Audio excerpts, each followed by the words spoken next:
Mic check, 1, 2, 1, 2. Yep. Get my singing voice ready. Oh, Lord have mercy. Krew Season Podcast. We are back again. This is episode 121. Ciento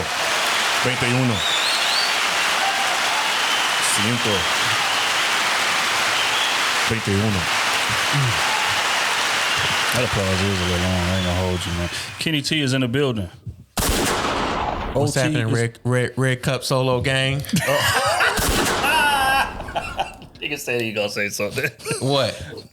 What? It's a little changes. Hey, man. For now. Sometimes you gotta adapt. OT in the building. Don't check me, check your leadership. And I am D. Trill AC. This is another episode of the Krew Season Podcast, man. How you fellas doing on this glorious afternoon? I'm well, man. Everything going Sunday, up. Cowboys just won. Beautiful thing. Beautiful thing. Super Bowl or what?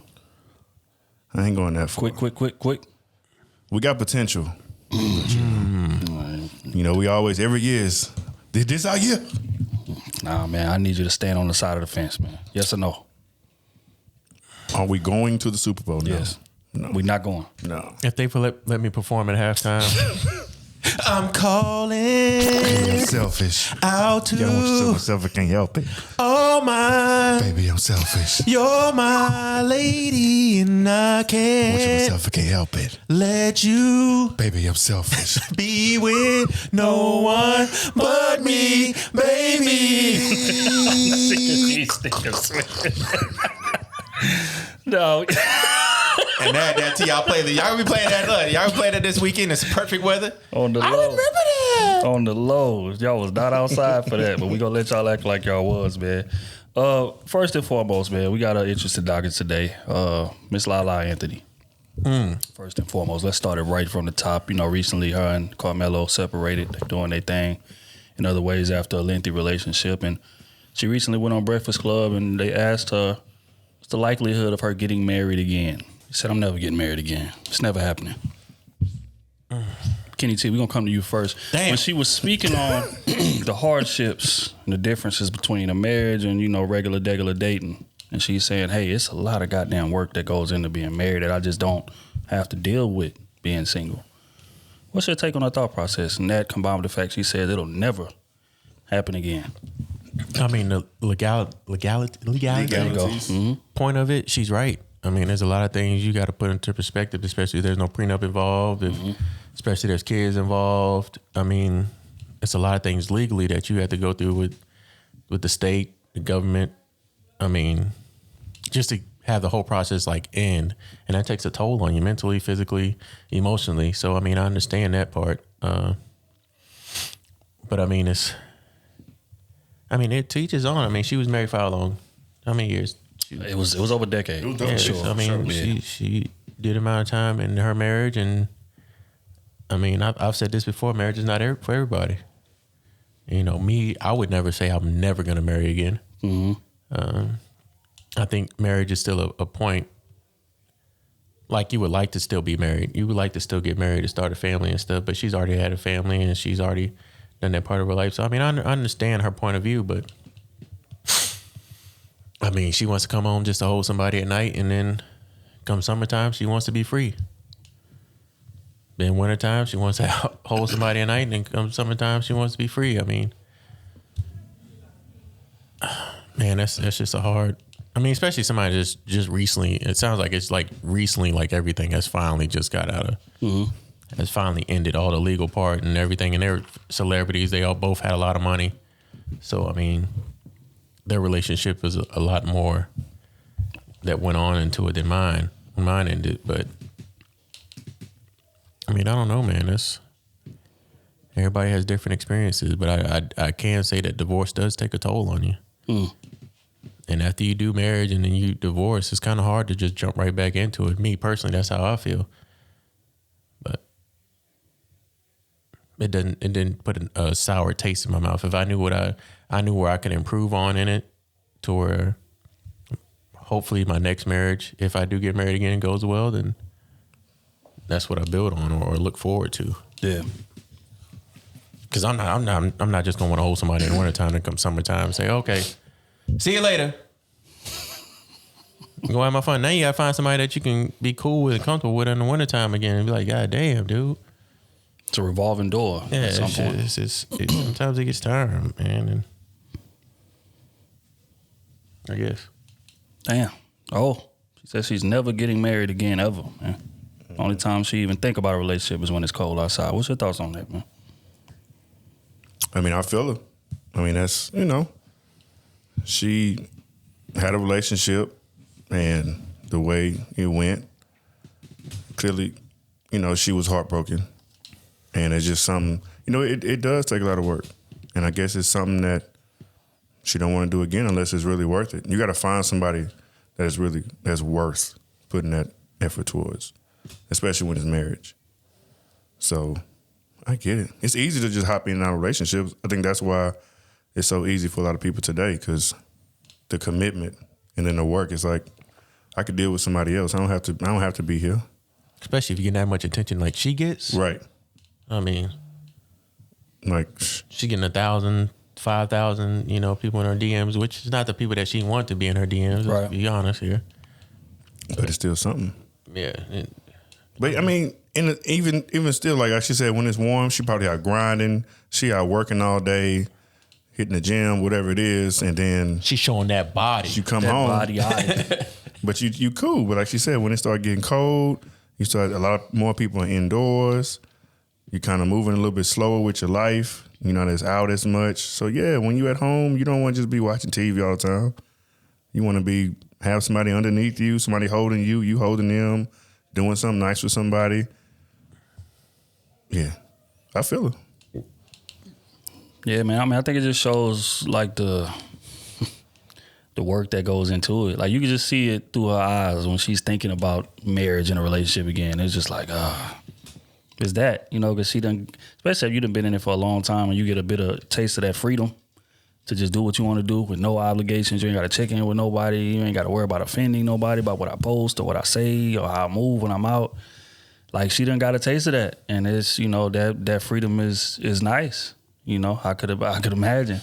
So it's like to go from that to a relationship full of obligations. Most people are not just gonna run back to that. I know, like men for certain, which is why a lot of times you see a man get a divorce, it'll be years before you get into a situation that's even remotely headed that way. He gonna take a lot of time to himself to just relax and unwind and whatever, just release, because throughout the entirety of that relationship, it's just been obligations on his shoulders the whole time. You know what I'm saying? In comparison to a woman who's a lot of times the beneficiary of those obligations being on the man, she is more likely to leave a relationship and jump right back into one. Because, a lot of women just don't like to be alone or just don't want to be alone, And so it's just interesting to hear her speak on that, because she's giving off, like, I don't want to say masculine energy, but that's how most men would move. Turns up, hell no, I ain't never getting married. Like you heard Smooth say it before. If I get a divorce, I'm never getting married again. And I share the same sentiment. If I get a divorce, I'm never getting married again. But it's because of, again, the obligations and all the sacrifices and all the effort, time, and energy that you put into that, and then for it to fail. And as a man, if it fails, it's on your watch. So like that's a lot of stuff to deal with, and that's on top of the now we got a co-parent. You may have a new man, I may be dealing with somebody else. There's complications there. It's tense here, tense there. Because stuff ain't just going to end with a pretty ribbon wrapped around it. That's not how life works. Typically, when a relationship ends, at least one person wanted to still make it work. So that's going to cause tension. That's going to cause, whatever. So now I got to deal with that, and then getting to know somebody else from scratch. I think I was telling Kenny that yesterday. I said, man, I'm so glad that I just don't have to go through that right now. Like to just get to know somebody from the top to the bottom and do research on the family. Inside and out. Like that's a lot, man. It is. So, as she's speaking, you could tell that she's thinking about all of that. And she like, nah, I'm not in no rush for that. She was in a pretty tough relationship too. I mean, she was married to a damn superstar. True. Athlete. While being a star. TV star. He out here slinging that D everywhere he could. Mm-hmm. you know, I mean, that's hard to go through.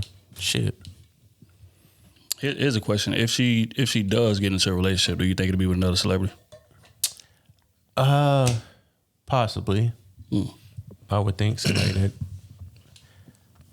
it had to be somebody that could handle the amount of attention that she gets. He gonna have some type of status Because she likes attention. She has her body done. I mean, she's keeping her physique in full figure. She likes to show it off. That's her thing. True. So I mean, she acts, but I mean, it ain't.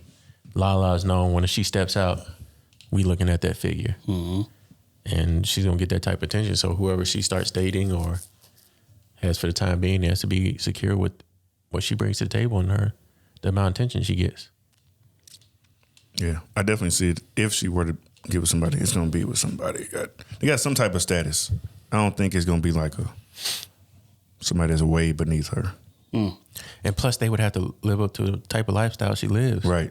That's what I'm saying. So if she dates somebody that's making $100,000 a year, I mean, he still ain't gonna be able to keep up with that right lifestyle. He can't afford no $1.5 million house that she's probably staying in.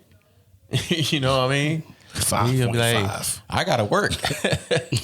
I can't go to goddamn Barbados and goddamn Cancun and goddamn Emmy Awards, Italy and shit like I can't do that because I say I keep it down unless you want to take care of me, which ain't happening, and that ain't happening. Which is gonna cause a rift eventually. So I mean, yeah, that's why all the people in the Hollywood and everything they date each other because go to the same parties, everybody party with each other because they in the same bubble. No. I mean, some faking it, but yeah, a lot of them faking it.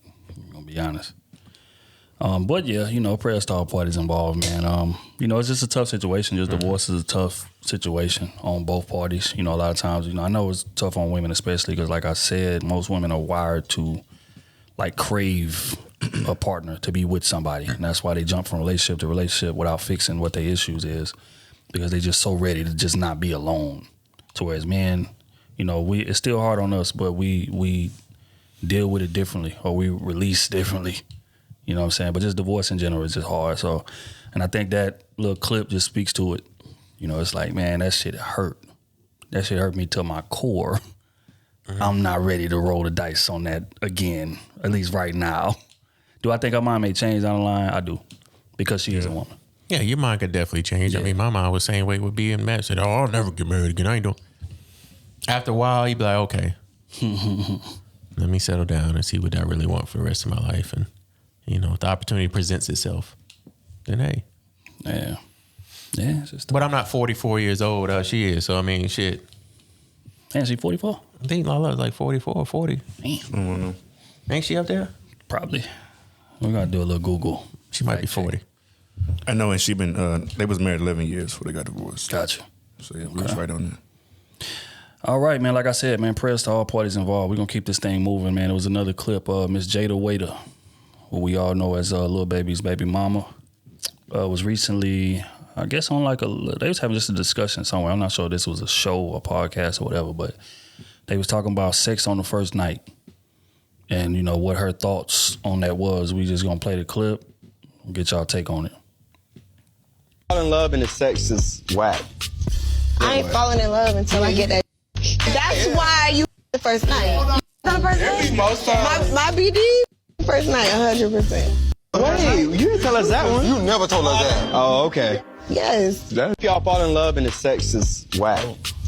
I ain't falling in love until I get that. Oh, I didn't rein it back. But yeah, as a matter of fact, I think this is a show on BET. Now that I'm thinking about it, it's a show about influencers, the baby mamas of the industry. Essentially, that's what it's about. But not housewives. Nah, it's baby mamas of the industry. I think they call it like influencers, something like that. Is what it's called. Interesting. But she was saying baby mamas of the industry. Well, I mean, the show not called that, but that's who it's full of. That's who it's full of, though. You got Ari Fletcher, who was in that. You got Jada Waiter. You got again, it's a bunch of women that's baby mamas to rappers or entertainers, whatever. But they were speaking about sex on the first night, and she was saying, sex on the first night mandatory, man. I need to know what I'm signing up for. And as a matter of fact, my baby daddy, he hit on the first night. So I want to get y'all's take. I want to get y'all's take on like, do y'all agree with her sentiment, and you know what y'all think about the context surrounding what she said. I'm let the track breathe. I ain't got no problem with sex on the first night. But Big butt. It's a big butt, little butt. it's not a big. I mean, it's just. I mean, I have no problem with it. But I mean, you gotta understand. Some guys, not me. Some guys will judge you off of you giving your ass up the first night. I think that's up to you to make a good judgment on the type of guy you're on a date with at that time. If he's making a big emphasis on, man, let me not put it that way. Let me just say this. Move how you want to move. Mm-hmm. Don't let the judgment of somebody else control the way you move. I feel If you feel like you want to fuck on the first night, then feel that way. If you don't want to, then don't. That's my answer. Safe now. I feel what you're saying.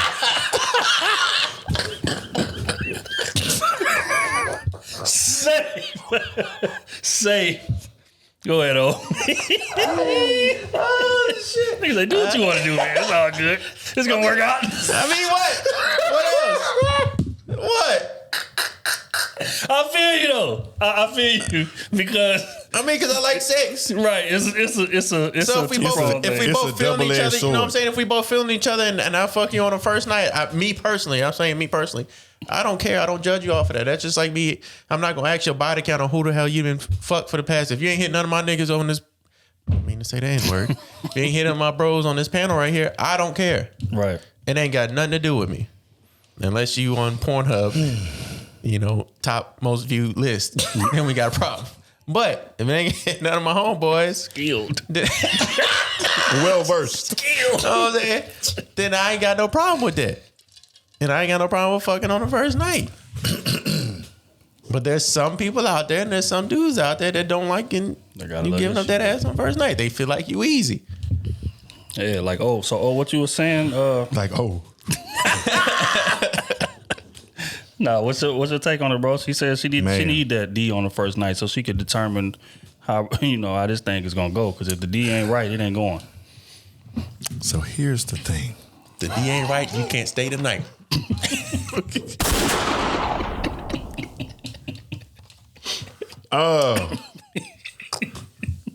See, you trying to get me try to work like Kitty. No, okay. I'm not here to tell any woman. I just want to put that out there. I'm not here to tell anyone what to do with their body. Okay? Safe. No, they ain't nothing safe. Ain't nothing safe because they not safe. So here you go.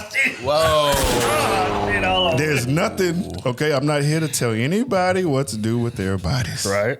Okay. You want to be free. You want to be liberated.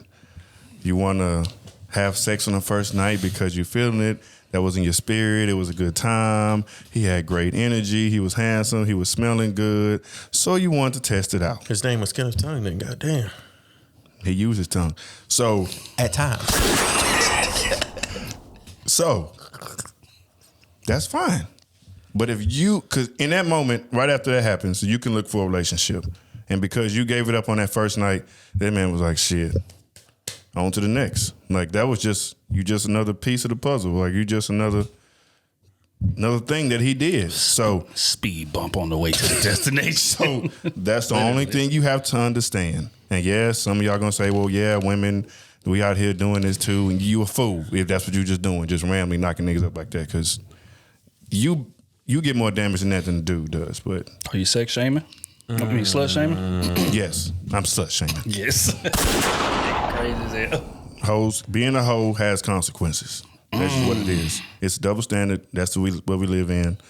It's true. Y'all trying to praise a hoe for being a hoe, but then y'all get mad at the niggas that's chasing the hoes, but then y'all want to be like the hoes. When we tell y'all that that's not what we really want. We tell y'all what we want, and then y'all blame it on the hoes. Man, it's all fucked up. You threw me all over the fucking world. I don't know what the hell you just said. When blame the hoe on top of the grill.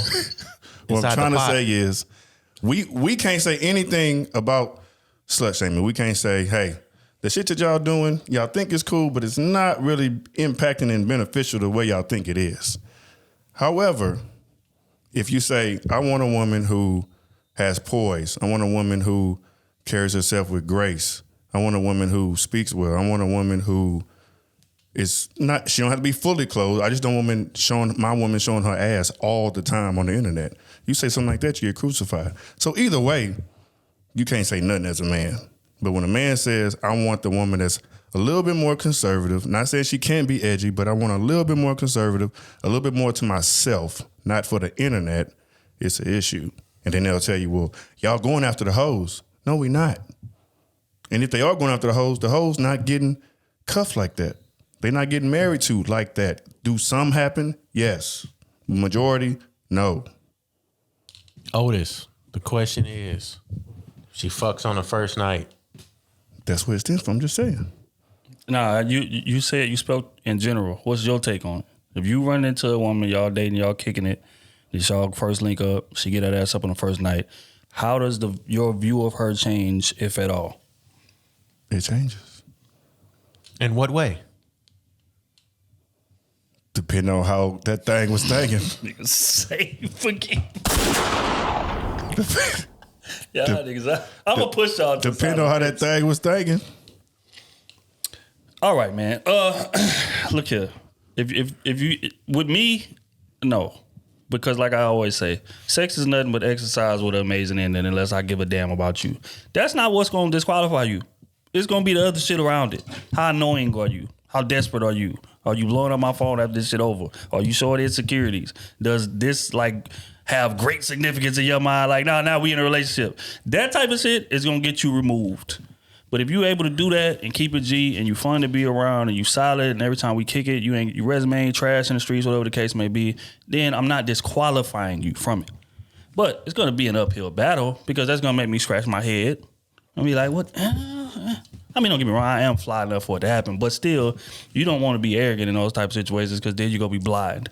So it's going to raise red flags. But if the intangibles around the situation can be consistently good, I'm not going to disqualify you because of that. But what bro and them saying is right. Most men, yes, you get an ass up on the first night, there's no way it's happening, or at least in their mind. Right? So that's going to like dig you a hole. That's just what it is. You get at least half taken away. Yeah. We can still be there, but at least understand the person that you're on a date with intentions. Before you fucking me say, hey, what's your intentions? You looking to be in a relationship or you just out here having fun, enjoying the time? That man say, I'm looking for a relationship, then you might have a chance. If he say, I'm out here fucking around, enjoying, no, if you give up that ass, it is not beneficial. He's 9 times out of 10 gonna leave you on the side and be only hit you up whenever you hit him up. But can you let me... Except for the lying ass dudes. That's where I was about to go. Because most men are not... It's not going to be either A or B. That cut and dry. They going to try to finagle it to where I don't have to lean to a side of the fence. If you ask him his intentions and he don't give you what side of the fence he's on, then don't fuck him up first. There you go. Yep. I agree with that. I got a question for you quick, KT. I don't have an answer. Next question. He got it, goddamn. How can you tell the difference on her being easy and you knowing you just that dude? For that first night. Between her being easy and me being that dude. Damn, that's a sad little question. I really don't think you know. I mean,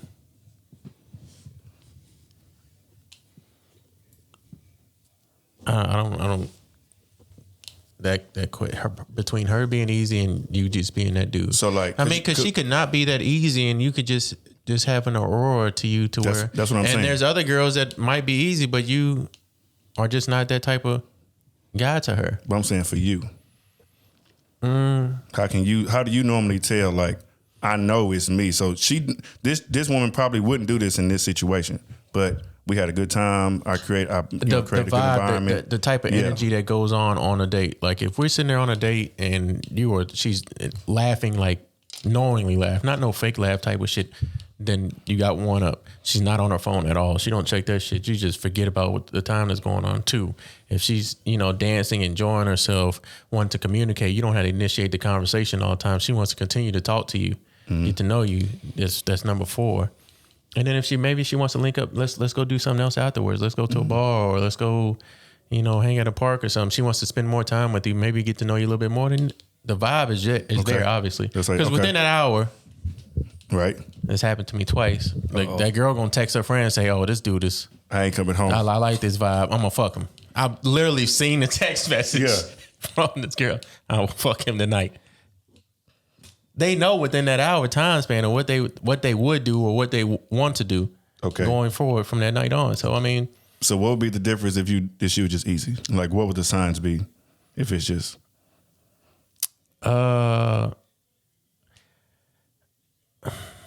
Maybe you have to maybe flaunt the type of things that you have that probably got like your money. Maybe you'd have to say, okay. You think that would make it easy? For her to be easy. Like what would make her still sleep with you even though you don't have no vibe or nothing? No, it's really just willingly. How can you tell? Like that she's willingly to give it up. She just loose. Right. Ooh. Yeah. I was gonna get the ass regardless. Right. How can you tell that from a woman that? I can't tell. I'm not answering that. That's why I say that was a hell of a question. I can't tell. I probably do a little history. You can dig up some stuff. But I can't tell. Cause some it'd be one night and you try to plan something else and she just be like, "We ain't going back to your place." You'd be like, "Whoa." And maybe you just was a good guy. You just met her requirements of somebody that she felt comfortable sleeping with. How was that not a problem? Why could she not think the same thing as you? As being you just got bad dick management. You easy. She ain't had to do nothing. She ain't had to speak to you. She ain't say nothing. She just say, "You want to go back to my place?" When as a man do you step in and say, "Hey, I'm not trying to get my dick out to everybody"? Yes. After you done already hit a lot of women. Right? That's why. Yeah, so I mean. But we said it before, like most dudes don't really have options like that. But to answer your question, though, I've been thinking about it while y'all was talking. That's not my problem. I think that he got nothing to do with it. How can you tell? I think it's you can tell by like the effort that you giving. Ain't necessarily got nothing to do with her. Like we all know, like when our jokes is landing, we know like when when we work in the playlist, what playlist is turning up. Oh, okay, I'm in my bag. Mm-hmm. And then we also know when we giving half-ass effort, and she just like Kenny said, fake laughing, super being loud. extra pushy, pushing her arm on the shoulder, arm on the thigh. It's like, bitch, I ain't even in my bag for real. Why are you doing all of this? So I think that's how you can tell. Maybe she's happy to be there, right? Touchy feely, right? So I think. You could never really tell from her perspective, but I think you could tell from the effort that you putting into it. But that would make it easy just because she's happy to be there? Yes. What if she just never, what if she should be like, maybe had 2 bodies, but then I was a billionaire and she's like, oh damn, this nigga flew me on a jet. Extreme. I was a billionaire. This nigga went right to the top of the mountain. I put on a jet. All right. How do I know? That's all I had. How do we know? How do we know at the end of the day? How do we know? All right, man. We're going to keep this thing moving. There's another clip entitled "Money and Sex Won't Keep a Real Woman." We're going to play this clip, man, and get y'all take on what he had to say. Buy a real woman. Right. Money won't keep a real woman. Right. It's been men who brag about themselves in the bedroom and the woman leave them. men who we watch billionaires get left by their woman all day long.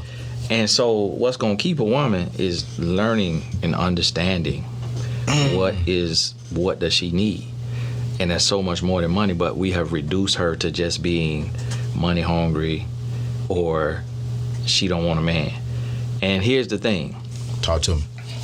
Men, we got to change our labeling. Okay. So when you talk like I talk, you a simp. All day long. And that's the problem. I get called that all day long, Tony. You simping. I'm like, what? Right. Because I'm being respectful and honoring and trying to understand rather than calling her XYZ. Mm-hmm. I'm like, wait, I'm simp. But then I just be like, I'm a simp then. I ain't buy a real woman. Right. Thoughts, money, and sex will not keep a real woman. It's going to take a little bit more. Oh, what you got to say about that, man? I agree 1,000%. And I'm amazed he said a real woman. Because one of those could keep a woman for sure. But not a real woman. Yeah, I agree 1,000%. Because you need, it's more to it. You know, women really do care about the small things. They care about how intimate you are. They care about the romantic things. They care about if you're a good listener. They care about you being, you know, like that provision we talk about, provide and all that stuff. So, yeah. I mean, you need to do those small things, too. At the same time, I mean, shit, you can do all those things and she's still not happy. So, at the end of the day, most women, yeah, but you can't keep nobody that don't want to be kept. KT, you cannot keep a woman with great sex and money. That alone is not enough. You're going to need a little bit more. What's your thoughts on that? I thought that was facts. I thought every man should know that, to be honest with you. I mean, it might get it for a little while, but over time, any knowledgeable man knows that that's not going to keep a woman around you for a long period of time. Keep a dumb woman. Or it's time. It don't even keep no dumb woman. It don't keep no dumb woman. 20-30. She might walk in the house, but that's not the only house she walking in. She going to who we call Pee-wee house. And yeah, put up with the going sex. somewhere else to get something else. Sex. Yeah, it's just the attention. It's not the sex. Sex might lead to that, but it's the attention there. Pee-wee ain't cuffing. That don't matter. Attention ain't got to do with the cuffing. Yeah, it do. No, it don't. I could give a girl all kind of attention she wants. That don't mean I'm a cuff. Oh well, yes. Exactly. Yes, so yes. she's getting the attention that she needed from another guy and splurging off your money.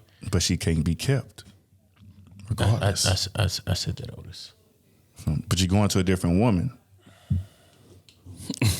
Y'all two motherfuckers is What the hilarious. fuck is he talking about, dog?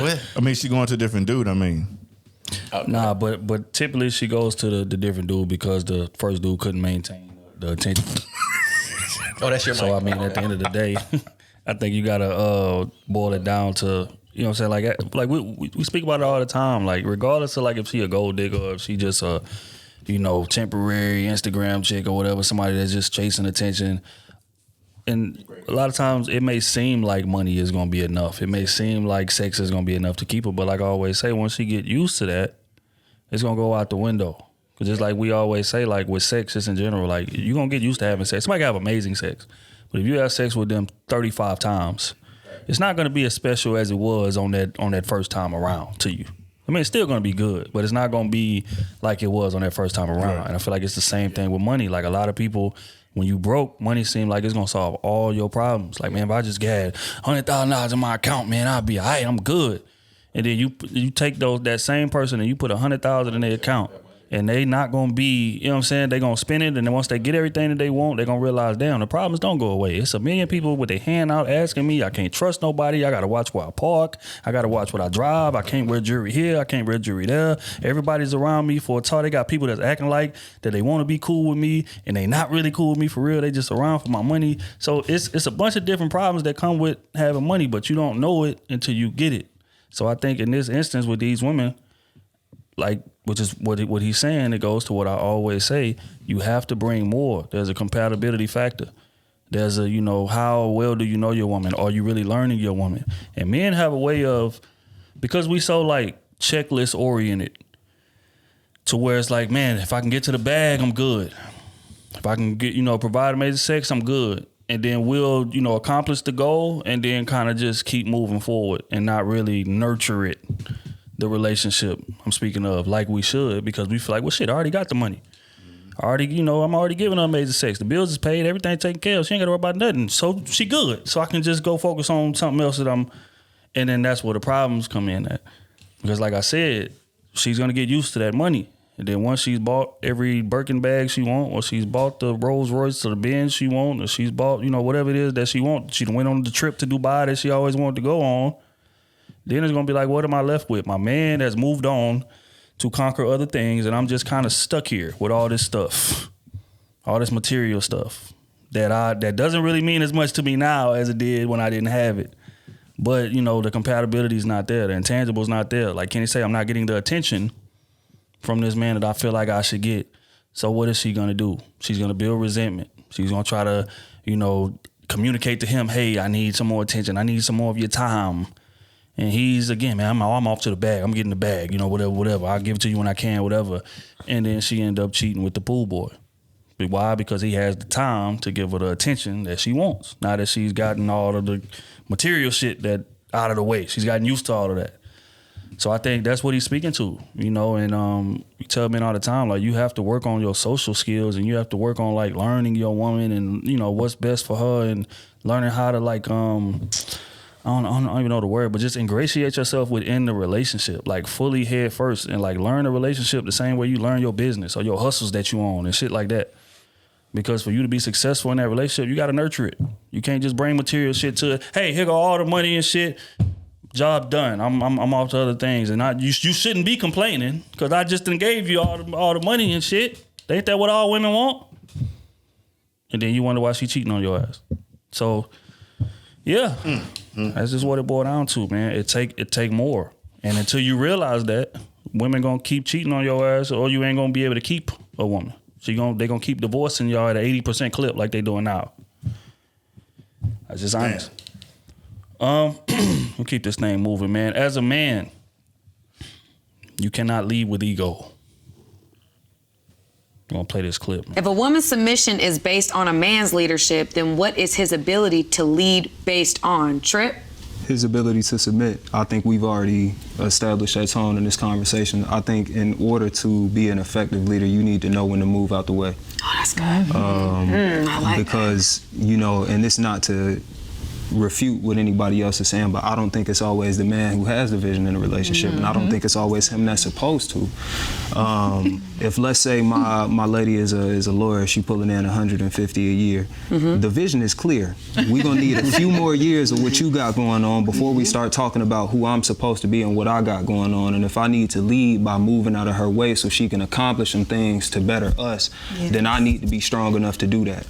So I think a lot of men lead from an egotistical place where it's about what I want, not about what we need. Thoughts? I'm pretty sure we said that shit last week. Yep. I had an old boy said. in the Instagram comments talking about something I was weak and all kind of other stuff. And I was just laughing at it like, fam, you can say the man want to be the leader and all that stuff, but certain situations, it's not all about the man. You got your woman beside you. That's your backbone. Some shit that she is just better than you at. And sometimes you got to sit back and let her take the lead on that shit. But, you know, man in this, I'm not even going to say red pill community because old boy got in his feelings. But I'm going to say it anyway. Fuck him. Red pill community sit on here and be like, hey, the man's supposed to lead. She does what I say. And everything I say goes. If he can't lead, she ain't going to follow him. Okay. He was on Kenny ass, no comments. Kenny just laughing at him. I was crying. That shit hilarious, bro. He's like, oh, okay, pressed off. Ain't never been married. Ain't gonna tell me about some shit that you supposed to do as a man. Man, I never said you can't lead. Saying certain situations that you're not always a leader in it. And you gotta know the real definition of a leader to lead. I feel like that was common sense. Like, why would you drive off a cliff because of ego and pride? Like I've said before, when we talking about the word submission before, I was like, men submit too. I've been said that. Men submit all the time in relationships. Got to submit. You have to. You don't know everything. And if you think you know everything, you're a fool. Plain and simple. Like, there will be things that your woman knows better than you. So it would be wise to lean on that in that moment, whatever it is. You know you're right, baby. Because you have zero knowledge, nigga. Why you gonna make a decision off zero knowledge? Just because you wear the pants don't mean she don't pick them out for you. Come on, man. Yeah, but I mean, it speaks to, you know, men have been doing that forever. You just think about the driving around like a man is lost situation that we hear about a lot. Back in the day, you know, they had MapQuest and maps and shit people was using to travel around. Dudes would drive around for hours. My wife be like, baby, just pull over and ask somebody for help at the gas station. That, you know, he right here. I'm sure he can tell you which way to go or whatever, you know, whatever. Nah, I got it. I'm good. He driving around burning out gas hours and hours and hours, and then eventually he ends up pulling over to ask somebody for help, and it's a 5-minute situation now that took him hours to, you know, that could have been avoided because he had too much ego to listen to his wife. Because again, you know, men have a like unrealistic view on like what being successful is, I think, within a marriage, or being successful is in terms of leadership. Like men think like, for me to be successful in terms of leadership, I gotta call all the shots and I gotta get them all right. And that's just not realistic. You're not gonna get them all right. You don't know everything. You could be smart as hell, but you don't know everything. There's so many different aspects of life that you have no idea how to navigate in. But that's what having a partner is for. She's gonna cover at least some of that ground for you. Or she should, let me rephrase. Because if she doesn't, I don't feel like you should be married to her. But that's just my take. But if you have a solid partner, she's going to be way familiar with certain things that you just not. And that's okay. And that's not saying that you can't learn it on the back end. Right. Or at least, you know, get yourself up to an average knowledge level of it. But if she an expert in it, why would you disregard her thoughts on the situation just because she's a woman? Just because you a man? Like that shit just makes no sense to me. Because as a man, we lead in everything. She follows my lead. She's a woman. Get down or lay down. Get down or lay down. That's the wildest statement I've ever heard from somebody. Hey, shout out Mr. Lego, man. Hey, that's wild, boy. That's wild. That is wild. I was crying though. I said that nigga think he beat his sequel. That is a wild statement. But that's real though. Get down or lay down. Lay down. Fam. That's real. But that's how a lot of them think though, man. Like that's just real. A lot of them feel that way, bro. I ain't letting no woman direct or lead nothing in my life. I don't care how knowledgeable over she is. That's great. Hey man, but again, y'all gonna keep running on that damn rat wheel, man, going nowhere until you do that. Because all your relationships are gonna fail, bro. That's just real. Even if they last a long time, that's another thing. The relationship can last a long time and still be a failure. Yep. Y'all just was scared to lead a motherfucker. That don't mean it was successful. Yep. Those are two different things. So especially with kids involved. Man. Oh, they out of college? I'm out. Bro, telling you, I dog. want a divorce. Give me your pension, your retirement, and I'm out. And I'm gone. So that's real, man. Like the goal of this shit is healthy relationship. And you just put yourself in their shoes. Let's take yourself out of relationship just in any aspect, like something that you're trying to build or whatever. Like you're gonna be more passionate to work on the project if you know that they value your input. If we in the meetings and I'm recommending shit, nigga, shut up and sit down. We got this. What am I here for? Shut up and sit down. You speak when spoken to. All right. How can raise your hand before you speak to me? How excited are you gonna be to contribute to where y'all going if you don't feel like your input gonna be valued? Resubmit for further disapproval. So you got to think about your woman in that same aspect, fam. You got to make her feel involved. You got to make her feel important. Fuck and all that. According to how y'all talk. She know what she's supposed to do. Don't say another motherfucking word. You better get that kitchen, get that mop, use that broom. Fam, that's real, fam. So, yeah, man, make your lady feel involved, man. Prayer star point is involved, man. Don't make her feel involved. Get her ass involved. Right. Like that. I need you involved. You either get involved or you gonna get involved. Or I'm gonna knock your ass out too. Make a choice. All right, man. The next one, man. They was talking about the prioritization of sex within a marriage. Should sex whenever you want be an expectation within a relationship?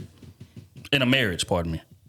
Dangerous to put a person's individual sexual needs and regurgitate that into an expectation on another human being. Don't get married. Don't get married. Don't get married. Don't get married. You don't have to get married, but you can't get married. You can't even be with a woman. I can't get my sexual needs met anywhere else but here. You can't throw the whole sanctity of marriage away because if it doesn't please me from a sexual perspective, if you get married for sex, then you're doing it for the wrong reasons anyway. What you think What type of shallow bonds are we trying to encourage people to have if they're based on things like material things and sex? So you mean to tell me that I got a beef with my wife, not because she doesn't value me or honor me or obey me, but it's because she won't fuck me in a month or two? Mike, it's if her you don't vagina. That's on you, pal. It's her vagina, That's bro. on you. We cannot put our expectations on a whole human. That man said that, hey, if she don't want to have the sex for 1 or 2 months, as a man, you just got to understand that you cannot put your sexual expectations on somebody else and have the relationship revolve around your sexual needs. That's just selfish and just inhumane. So I thought something what that man had to say about it. I think he getting fucked up. I do. I mean, if that's the case, then I'm just going to say, well, you know what, babe? Instead of paying this rent or this mortgage, I'm going to go gamble this shit for 1 or 2 months. What? I can take a break from my duties. So you can take a break from yours. I can take a break from my duties too, though. I'm saying I'm not putting expectation to put it to where whenever I say I need sex, it needs to happen right then and there. But 1 or 2 months is outrageous in any relationship, if you ask me. Come on, man. Come on, bro. There's no reason for that. You know, men are physical human beings, and they need to get some type of pleasure. You do too. You got hormones. You need to get something off. A little stress reliever here and there. A little quickie. But to say, 1 or 2 months, hey, if she say I don't want to have sex, then that's end of the road. Nah, well then you know what? You're right. I'm about to go trick off this mortgage and say fuck it. Whenever you give up that ass again, I guess that's when I'll start paying this mortgage again, and we'll be heavy so long. You can't say you want to end the marriage because I'm financially unstable. Because the relationship shouldn't revolve around. Relationship shouldn't revolve around money. No, damn. It shouldn't. Crazy how that works. Nah, expectation. It shouldn't be to where I'm not saying to where it be so outrageous to where, hey, I want sex tonight. You were fucking me. No, get down or lay down. But there should be an understanding there. To where, hey, it's been 2 weeks. Me and my man ain't slept together. That's a long time. Fam, we need to do. Yeah, that's what I'm saying. It's been 2 weeks. We ain't had no type of emotional bonding, no type of physical bonding, nothing, mental bonding. All that happens within sex. You get out a lot of stress. You get it bonded mentally, you bond emotionally and physically with sex with your partner. And that could relieve a lot of things that's going on with y'all. Y'all could talk through sex. You know what I'm saying? There's a lot of things that can go on beautifully with sex. Release a little dopamine. Yeah, and you going 2 months without it? Come on, dog. No, that's not right. On either side. Yeah. And here's another thing too. I think men and women miss each other in terms of like what motivates us to be our best self within a relationship, right? Especially in regard to sex. Like as a woman, they'll say, yeah, I'm not in the mood to have sex because you're not putting me in the mood. Right, you're not giving me time, attention. You know, you're not being romantic. You're not being spontaneous. You're not prioritizing spending time with me. Mm-hmm. So that's, that causes me not to be in the mood. But on the flip side, as a man, when we're not getting sex, we have no urge to be romantic. We have no urge to prioritize you. We have no urge to be spontaneous. So oftentimes we'll miss each other because the thing that motivates us to be at our sexual peak are complete opposite. Mm-hmm. But if you're giving your man sex on a consistent basis, you'll see some romance. You'll see some, spontaneity. You'll see some prioritization. You'll see some, hey, when he out with the boys, you send that text, all right, fellas, I'm out. Because he know when I get to that crib, you know what I'm saying? Hey, it's about to be an amazing night. You know what I'm saying? So it's just crazy how we miss each other in terms of like what motivates us to be our best self. That's just some shit that I was thinking about. But, what's your thoughts on it, bro? Like sex on demand. Should that be an expectation within a marriage? I was going to really ask y'all that. On demand, no. On demand, no. I say no. No. That's not realistic. Like, because shit, if I had a long day, would I want to? Absolutely. But there are some days like we already started winding down. I'm mentally drained. My thing may be hard, but I ain't going to really give my 40-point performance like you like. You ain't never getting no 40-point performance. Get out of here. Talking to you. You ain't never getting no 40-point performance. I let you talk already. 4 is a career high. Watch out. Watch out. Like I said, Nigga slid that in there so smooth. Yeah, I ain't even give you my 40-point night. Get out of here. You might get some minutes out of me, but I might not. You know what I'm saying? If I give you 12 and 6. If you feel like getting on top. But no, it shouldn't be like on command. It's just not realistic. I think you would like to. Like in the perfect world, yeah, you would like to. Like on command, as soon as you put the kids to sleep, hurry up, do what you gotta do or whatever. Like run in the closet real quick or whatever. The spontaneity that they want. Like in the ideal world, yeah, but I don't think you can make that happen. But I would just say try to stay on track as much as you can. You know, between the two, because you know it's women out here that have high sex drive too. So what that man gonna do? You know what I'm saying? You didn't burned all your 30s out hitting these women, and now your woman wants you. And you got to pop a Viagra or a honey pack. Hold on, babe. Pop them both. I'll be right back. Pop both, and it still ain't working. She just smashed your ass down. You can pop both. Can't take no more. Your girl in the mood. You got to say, hold on one second. I'll be right back. Hold on, please. Come on, please get up. Please get up. They got to lock that animal up. Hell no. God, I done asked you about 6 times already today. But number 7 is lucky number 7. I told you I could get a little crazy. But I mean, it comes time for understanding in a relationship. Like, fam, you don't go too much without having sex with your partner. Exactly. You don't go too much without having that kind of bond with your egregious. Partner. You don't. I don't know what's going on between y'all unless one or the other done cheated and slept with somebody else, then there's understanding. But if y'all just had an argument, nah. But now here's the thing. This is what I've heard them say. Mm-hmm. They'll say that, hey, you know, that might have been just a time in my life to where I wasn't feeling as sexy as I was before. So I don't feel as confident, and that causes my sex drive not to be as high as it once was. Now, you know, the reasoning for that could vary, right? It could be a kid. She might have just gained some weight. She might have had to get some surgery, whatever the case may be.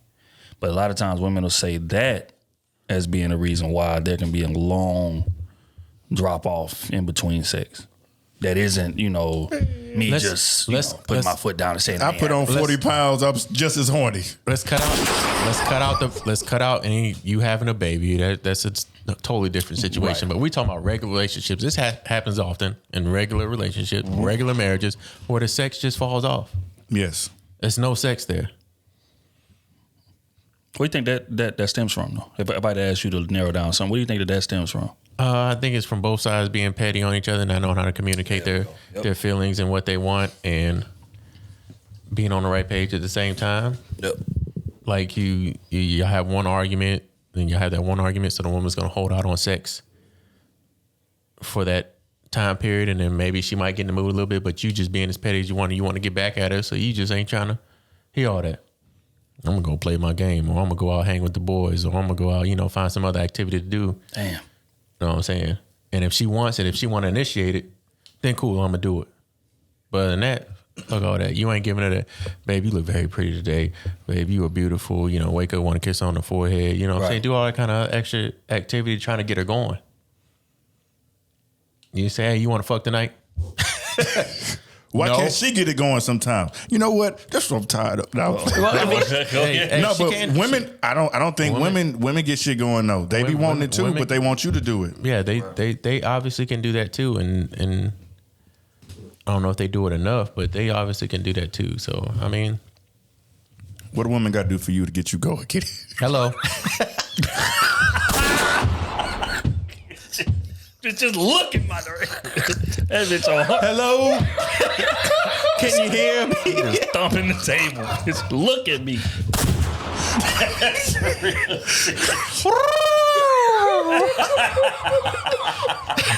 I know we's in Africa. They got elephants around here.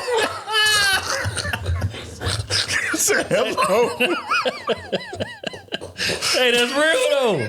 Men don't need much, dog. We do not, man. Hey, shit. Like you had to walk to the front of the class with that textbook in front of your lap. Hey.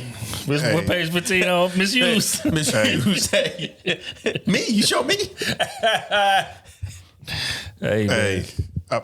No, I ain't gonna say it on the pod. I'm gonna tell you after. All right, man. Look, I'm just saying, nowadays it takes a little bit more, getting a little up there in age, so it might not take a little bit more effort. Right. But it don't take much at all for a man. It don't take much for these women either. Don't get it twisted.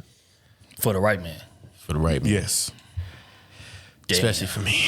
That's what I'm saying. Women, I think just a lot of women don't be attracted to their dude. Well, you can lose attraction to somebody's certain traits that they do. Yeah, but sometimes like I could get hard and then the woman I'm talking to do something really fucking stupid. I'd be like, fam. No, absolutely. Like, absolutely. why? But I'm just saying, just in general, like even when you mad at them, like you got to be attracted to your person. Even when they mad, you like, man, you mad at you, but I put you through the sheet, bro. You know what I'm saying? Nah, that only happens sometimes. Sometimes I be like, fam, I'm mad at you. I don't give my dick ain't hard at all. Unless you get butt ass naked right now. Yeah. I am not trying to fuck. Some people get butt naked and never mind. Look at prayers to all parties. I'm talking about that type of argument. It's like, fam, I'm mad at you. Like, really, I don't give a fuck what you got to say. I'm been not getting hard. It don't matter what you. I'm going upstairs. There she go, reach in your shorts and tug on them. Yeah, I don't know, but pride, bro. Like, because that's the thing. Men got pride too. That's we don't get. We driven off that. So if we really feel like we right in the situation and you just violating or you just disrespecting it, bitch, you don't get the fuck about it. But prayers to our parties, bro. We gonna keep this thing moving. This next clip is about when marriage is done right. We're gonna play the clip, man, and we're gonna get y'all take on what they had to say. When marriage is done right, your home becomes a spiritual recharge center where you can break away from the wickedness of the world, let your firewall down and come home to a place of pure love where you can plug into and extract peace and power.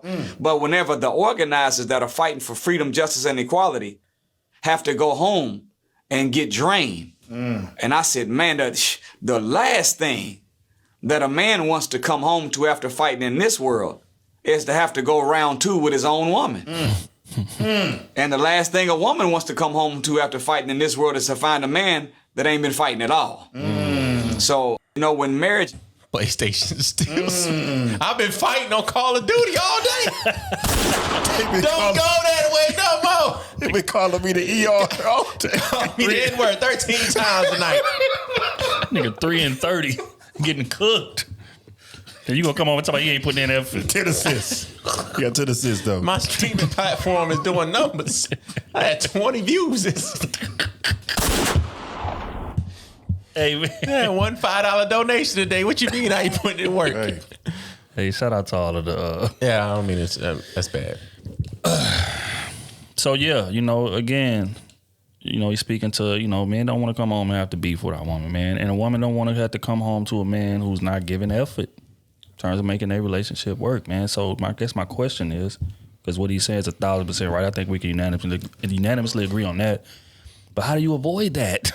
Because it can happen, just like Eddie said, and y'all was speaking about it before. The relationship may start off one way, but then, throughout a certain period of time, after a certain amount of resentment is built up, after a certain time, the amount of you get on my goddamn nerves builds up, you don't have as much of an urge to, make sure that relationship stays at its peak, or make sure I'm doing everything that I can do to elevate the relationship. So how do you avoid that, I guess is the question. I think the key word was build up. Like you don't let that build up. You have to communicate in that relationship with what's going on and what's triggering you to have those type of emotions and those feelings. Right. Like if you just let that shit keep on going on and on, and yeah, the relationship gonna go dull. She don't know what the hell going on with you. You just keeping that shit bottled in. You come home, oh shit, she doing this shit again. She say, hey babe, how you doing? Oh, I'm doing great, babe. Meanwhile, in the back of your head, like, damn, I'm getting tired of seeing you out there ain't cook nothing. I done worked a 12-hour shift. You ain't putting nothing on the stove. Now I got to get my ass back in this car to go get some KFC chicken, because I'm not going to send you out here in the streets at 9 o'clock at night. Right. 6 o'clock at night to go get some chicken. So I think it's all about communication, especially if that's your partner, somebody you want to grow old with. It shouldn't be hard for you to talk to that person that you have full trust in and full vulnerability in when you gave those vows. Sometimes that'd be the hardest conversation to have. It is, but I mean that should even if that's the hardest. Sometimes the hardest conversations are the easiest conversations. You just don't let it come out. Yeah, you just got to start. Yeah, that's true.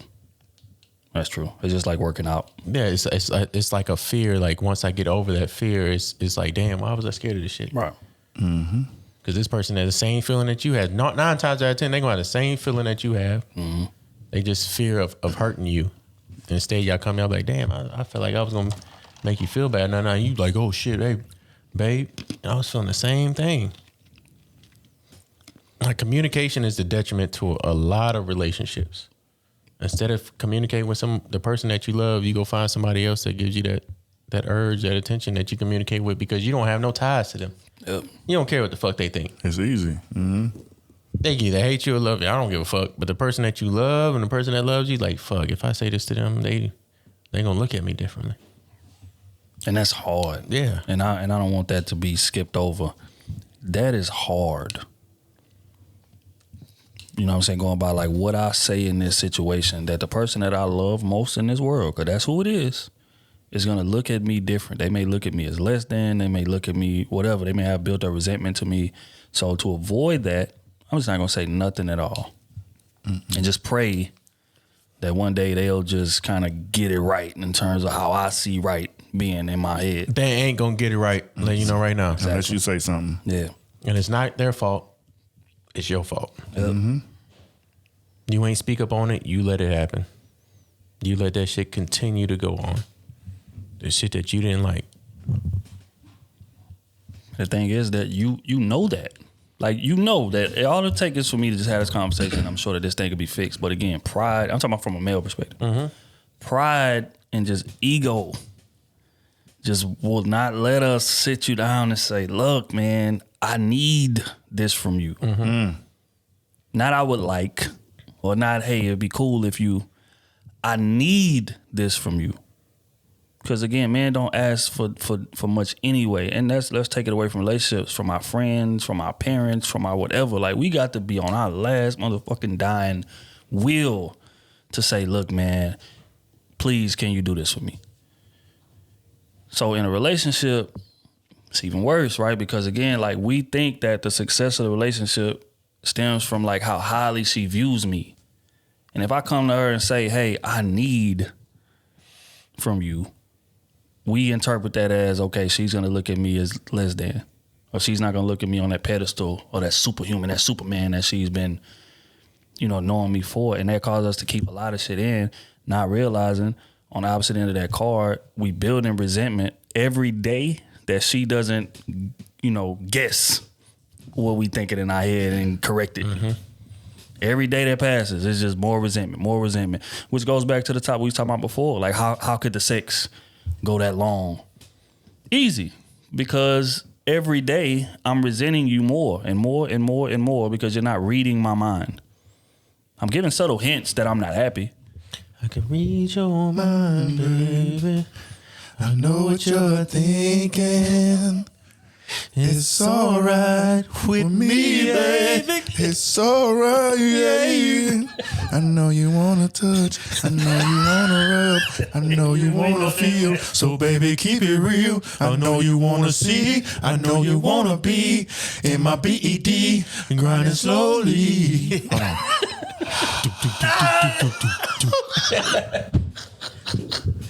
had to get the deep breath on it. Let me get my sexy face in camera. But that's real though. That's real, man. So, at the end of the day, like, you gotta just, man, bite that bullet, man, and get that conversation over with. I know it's gonna be hard. It is. What was the question again? No, he was just speaking to like, how could it get to the point of to where like when we come home, it's war at our house the same way it is outside. That our house is not a safe haven, and he was talking about from a woman's perspective, how could it get to that point to where when she come home, you're not even trying no more. The house is not a home. Yeah, you just gotta have that conversation. Plain and simple. Don't matter. If you say you love that person love you, you should be able to have that conversation, sit them down, say, this is what it is.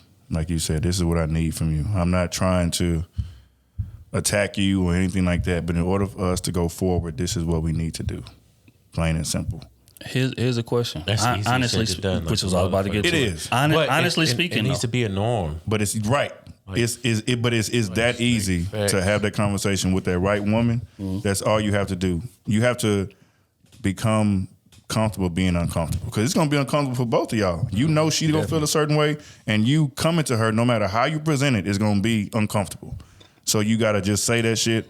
If she loves you like she says she does, she gonna be upset for a little bit, for a minute, 5 minutes, whatever, but y'all gonna be able to work through that situation. Right.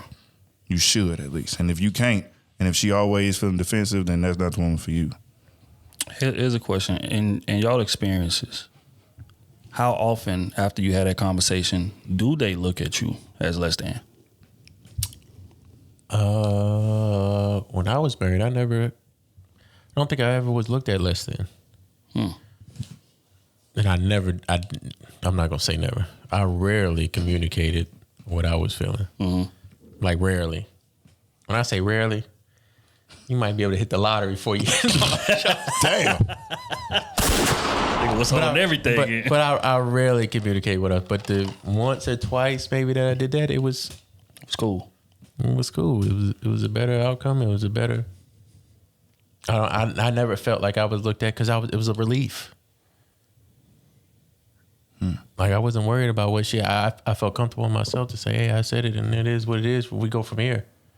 Now she takes that to make it as a detriment to my character, then obviously I know this is not the one. This is not the woman for me. True. And I chose wrong. But if I'm worried about how she sees me afterwards from saying this shit, then there's more I got to work on with myself than I have to work on with her. Personally. So in my past relationships, when there was an issue, most of the time it was just sex. And I was like, hey, we started off on this track. This is where we at today. And I brought it up, a month in or whatever. Hey, I just kind of noticed, just want to let you know, it's, it's kind of been a minute. I'm trying to see what's going on. Is it you? Is it me? What I need to improve on? Is everything okay on your end? Whatever. Ain't strong. Oh, I'm definitely strong. Ain't thick enough. No. So, but then it's like, okay, I apologize. You're right. I'm going to fix it. Go on 2 weeks and then boom, it go back to, now you're going another month. So then, that's why I say, fuck it. Well, nah, I do it one more time.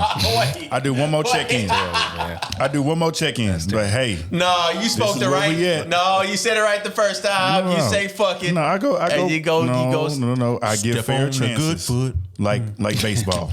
I give fair chances. So here we go. This is the second time I'm addressing it. Listen. This is where we at. I'm being patient. You asked me to do this. I did this. I delivered. I've been consistent. You, on the other hand, still doing this. So what do you want me to do? I'm so sorry. This I was a tough time or work or school or whatever reason it was, because it happened multiple times. And I'm like, okay, cool. So yeah, then I'm stepping out now because you just meeting. But then again, like I said, I was younger, so putting up with certain shit I wasn't supposed to. But you was meeting the bare minimum. Right. You just wasn't giving me the sex. So I'm going to get the sex somewhere else while you still do what you was supposed to in the relationship. That's what I would do. I wouldn't advise that. That's not right. But that's what I felt. I'm like, because I didn't want to feel bad for leaving a relationship strictly for sex. Because we was kind of demonized for it in a sense. It's like, you only leaving her for sex? That's all you want a girl for sex? Like, no. But shit, can I get it twice a week? Like, that's not asking for too much. Then getting it twice a month. Like, I'm 20, 21, 22. These hormones are raging. They rage. I'm trying to go through the next house. Like in the cartoons when they go through the house. Poof, poof, poof. I feel it though. I feel it. You're right. And you don't know, but you don't know how to control that. You don't know how to express that, especially when you're young. All you know is, I need some skin. Right. You know what I'm saying? So, and then you end up making bad decisions. So, yeah, I mean, it take time, but yes, man. It's tough, man. But it's hard out here. Theme of it is communicate. I think just in my experience, typically once I brought myself up to express what it was that I was going through, a lot of times they'll say that, hey, I was thinking the same thing.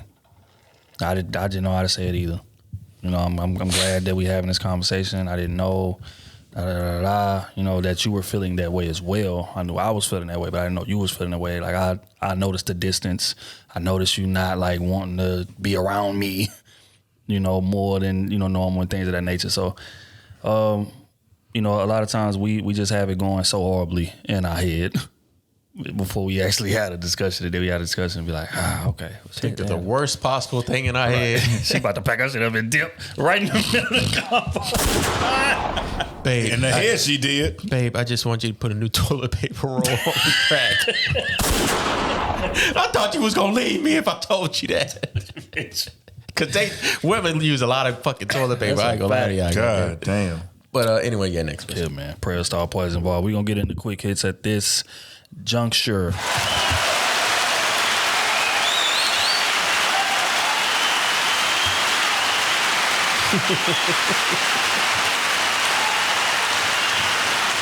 Getting stupid.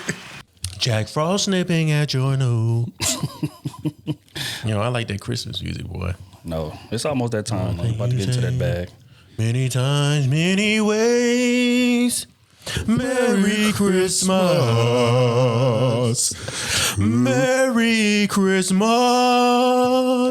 Merry Christmas to you.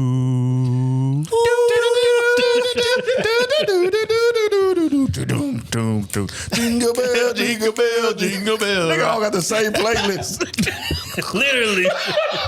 Literally. They just keep remixing the same. What y'all know about that Patti LaBelle Christmas CD though? See, y'all don't know nothing about that right there, boy. Know about that. We get some Whitney Houston on this guy. Patty motherfucker, boy. Man, I gotta put y'all on a little playlist after this over with. But speaking of older women, it was one that said something that was profound about relationships. I'm just gonna play it. I want to get y'all take on what she had to say. Bored in relationships, men or women? Women. If women are more easily bored, why are they more likely to want marriage and commitment? Status. If women are strong and independent and don't need no man, why does the pressure of marriage and commitment typically come from women? They're liars. Oh, wow, damn. So essentially, she says women are more easily bored in relationships, and the man said, "Well, damn, if y'all that easily bored, why do y'all, initiate relationships so much?" She say status. Facts. 2 checks. And then you went on to say, I think what the last one was, I can't remember what the last one was, but she was basically saying like women is liars. Oh, no, she was saying like most, women move as if, hey, I don't need no man, whatever the case may be. And he's like, well, that doesn't line up with what, the initial question was. She was like, yeah, because they liars. Mm-hmm. So what's y'all take on it, man? Like, who gets more bored easily within a relationship, typically? Personal experience? Yep. No comment. Safe again. I plead the fifth. I plead. 1, 2, 3, 4. It's the women, man. Women all day, every day. Because a lot of times women don't know what they want, how they want it, how they want to do it. You saying the women get bored first? Absolutely. Oh. Absolutely. Men, I feel like men understand what it is at the end of the day. Like, there are times where it's going to get boring. I think men are okay with boring at times. You just can't be too boring. It's like dull and it's like slow. You know what I'm saying? Does that make sense? I got you. Like, I don't know. It's like men are okay with some layups, free throws, because, things take time. You got to draw a foul. Mm-hmm. I'm talking about sports. So in the sense, get us some layups, free throws, whatever. Women want the 3 from half court. They want to see Steph show. That's what they want to see. But I think men are okay with the fundamentals a lot of times. As long as I have a roof over my head, my children are okay, or I'm okay, family okay, we got consistent money coming in, we don't have to worry about nothing. For the most part, I'm cool with this. Baby want to take a vacation, okay, let me schedule some time off, let's go do that. But women, it's like, it got to be exciting all the time, in a sense. Like, we were just talking about this. Like, when men have dead time, we don't want to do nothing. True. If I know I'm off a weekend, I don't want to do nothing. I don't want to schedule nothing. I don't want to talk to nobody, text nobody. For the most part, I'm chilling. But the moment a woman is free, it's like she's looking for something to do. Oh, baby, this place had a sale, or this place opened up and it's half off right now. It's like, yeah, it's half off, but I still got to get up and go and put some effort to do it. Right. So they got to pay for it. That's why I will say women get bored easily. Women, it's like they always got to be on the go. It's like the next thing. Like they brain never shut off. Like we don't mind just dialing it back. So that's why I feel it's a separation, it's difference. I would agree. I think women get bored easily, and it's because like men go into the relationship bored. That's just men are bored when we get into the relationship, when we get into the commitment portion of the relationship, right? Because they're talking about, the honeymoon stage. Yeah, you were my girl then.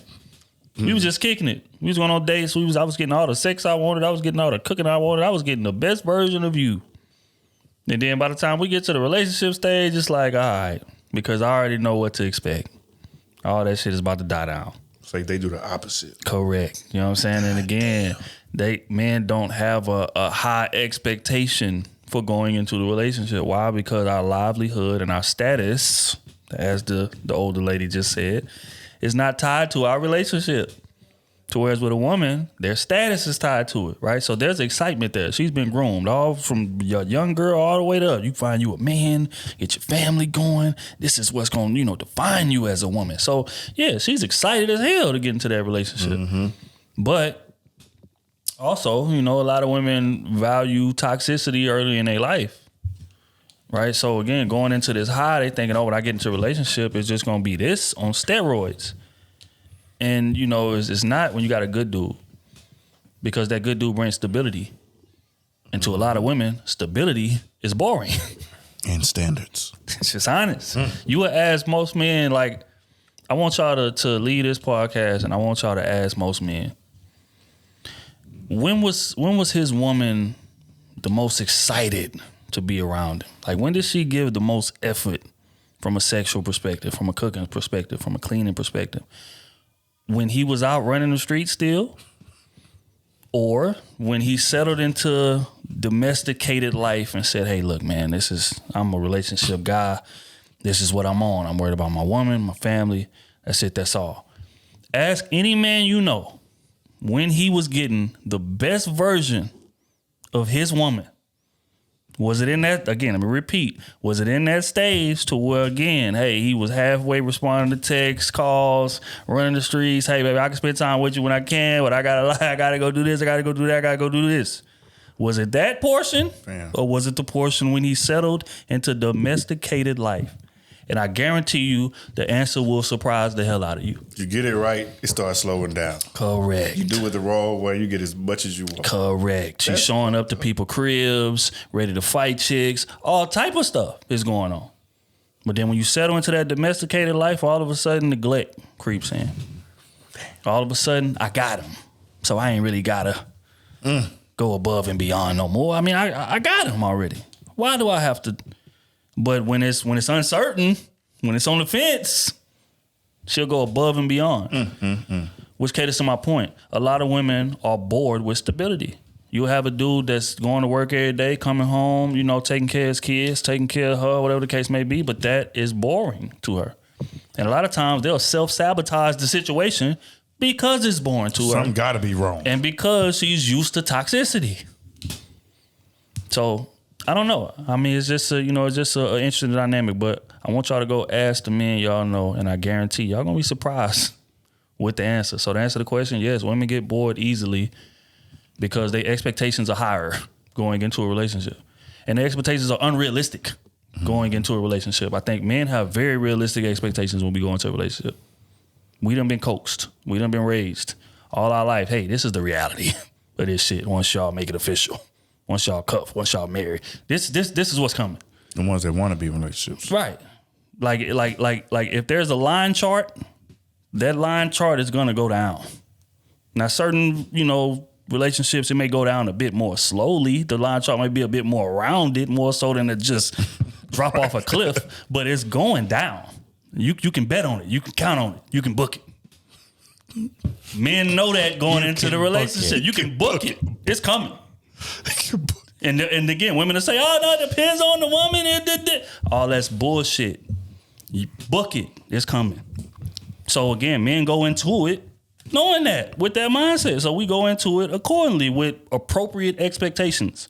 Women go into it with unrealistic expectations. And then when they don't reach those expectations, they get bored. So what the old lady is saying is 1,000% right. And I'm just glad it was an older lady who done been through the ringer and experienced this shit to come on here and tell the God's honest truth. Because that's how it goes. There was what happened? I missed something. Yeah, it was an older lady. She was getting interviewed, and the dude asked her, "Hey, who gets bored more easily in relationships?" She said, "Women." He was like, "Well, damn. Well, if women get bored more easily, then why do they push so hard to be in relationships?" She said, "Status." Oh yeah, that was the video. Yeah. So it's like, this is an older woman saying this. I'm sure she done been married. She done been through the ringer. She done, again, but she telling that real. So prayer star parties involved. I don't see no man. Would they be getting a relationship? Like, say, bro, I got a relationship, big dog. I got a relationship, man. Hell no. But women, well, they want to have like a bridal party or some shit for that. Well, I mean, that's kind of how society's built on. From how we've been raised is whenever you get you one girl, it's like, oh, damn.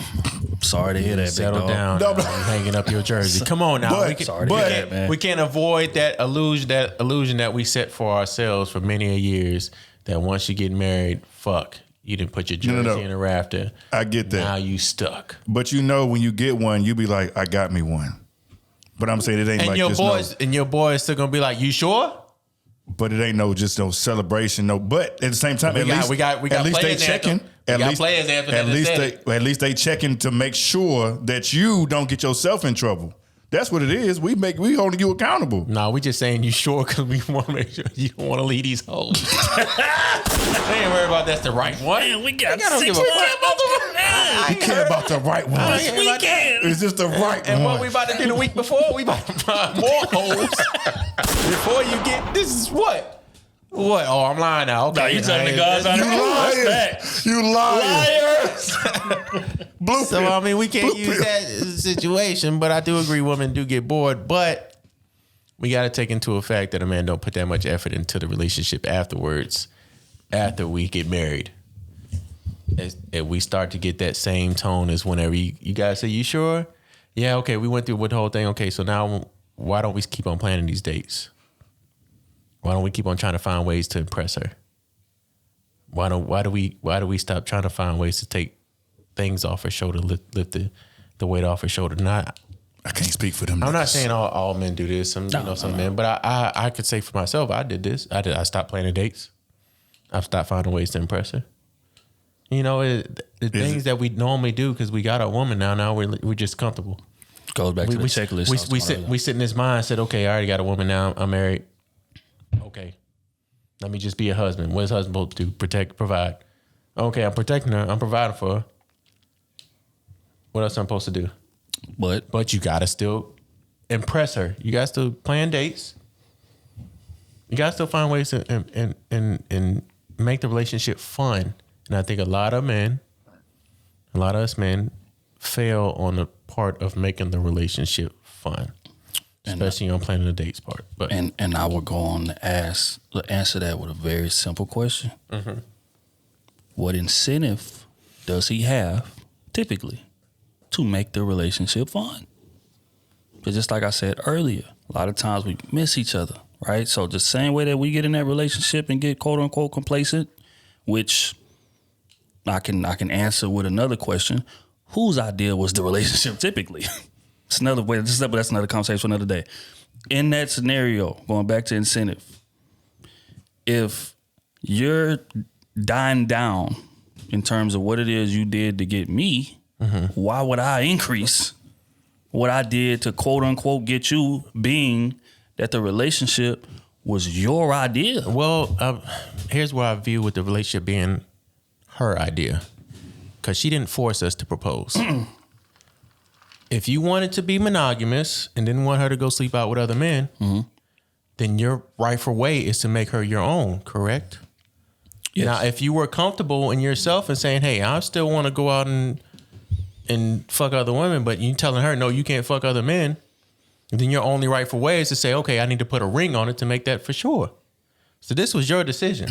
She didn't get down on her knee to say, hey, can you marry me? You got down on your knee, which is in all men's life, the biggest decision of their life, one of the biggest decisions in their life. Say, hey, will you marry me? That's to keep her as your own. So she don't go out nowhere, don't get no other dick from nobody else. This is yours. This is your woman. That's my stance on the relationship part. But when we come down to the Why would I go above and beyond to get certain things and they're not doing? I think that plays in hand. I think, like I said before, like we slow down on a lot of things that got us to the point of us being together.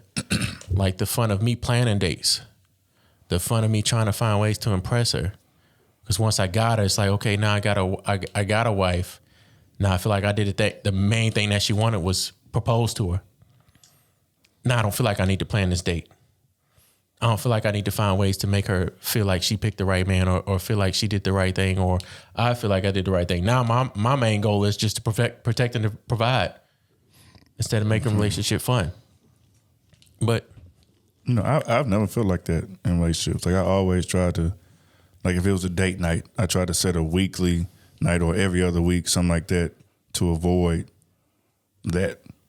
Like I would always make sure, I want to see her dressed up. I know she want to see me dressed up. But at the same time, I wasn't married either. So yeah, I mean, so it could be different once you take that leap. You are leap. rare. I'm just saying in my case, I didn't do that. I wasn't the one saying, hey, today's date night. Like beforehand, I was putting all out effort. Right.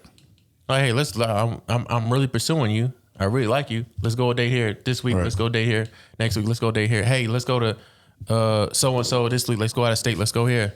Like I'm the one planning these things. Now we're married. It's like, okay, she got to plan these things when we want to go out to another country or when we want to go somewhere else. I'm just like, hey, I got the bread. You just plan it. Yeah. And it's not that fun no more because it's like, if she didn't plan it, it wouldn't even fucking happen.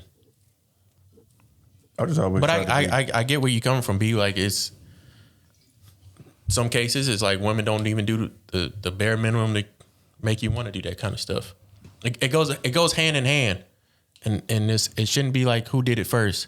Okay, well since they're not doing their part first, I'm not gonna do my part. It should still be on the end. Like even if they didn't do their part, I'm gonna try to at least do my part until it's like okay, they're not getting it. Yes. Then I'm a part my ways.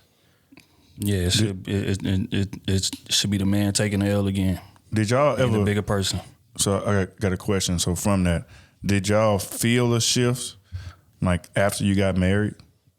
Like, do y'all feel there was a shift as far as from both parties? Well, you already got your answer, kid, but even from your woman, like when y'all got married, like a month or two later, did y'all feel anything shift in the relationship? Yeah, that's a hard question for me to answer because me and my old lady was together a long time before the marriage. Mm-hmm. So again, I never seen marriage as like a big, hey, this is a turning point. Right. That's what that's always confusing. It was to me, and again to me, I'm sure if she come on this mic, she'll probably give a different answer. But to me, if I'm gonna be honest, it just felt like a formality. Mm-hmm. It's like, hey, this is just part of the journey. But like, I don't feel like our relationship would change too much. But if I'm gonna be completely transparent, that kind of worked to the detriment of our relationship in the beginning because I was still moving like we wasn't married. Okay. Right. And she expected me to kind of buckle down and hunker down on the fact that, hey, you're a husband now, start moving accordingly. And it wasn't until that clicked to me that the relationship went up. You know what I'm saying? But to answer your question, I don't necessarily think like the marriage itself in my situation, right? But again, I'm trying to imagine like if a man had been dating a woman, say a year, 2 years, they get married, boom. It's still kind of new. It's still kind of, whatever. So I would imagine that he would be able to feel a shift. Like in speaking to men who's been in that situation, a lot of them say yes. A lot of them say that, hey, she got the ring now, so now she's not as eager to go work out. Now she's not as eager to cook that meal for me. Or whatever the case may be, but it's definitely a noticeable, difference, man. Right. But the irony is on the opposite side in regards to men, and going back to what Kenny was saying, I would beg to question: was that man really going all out in the beginning to begin with? I would say no, because again, a relationship commitment in itself is generally 95% of the time her idea.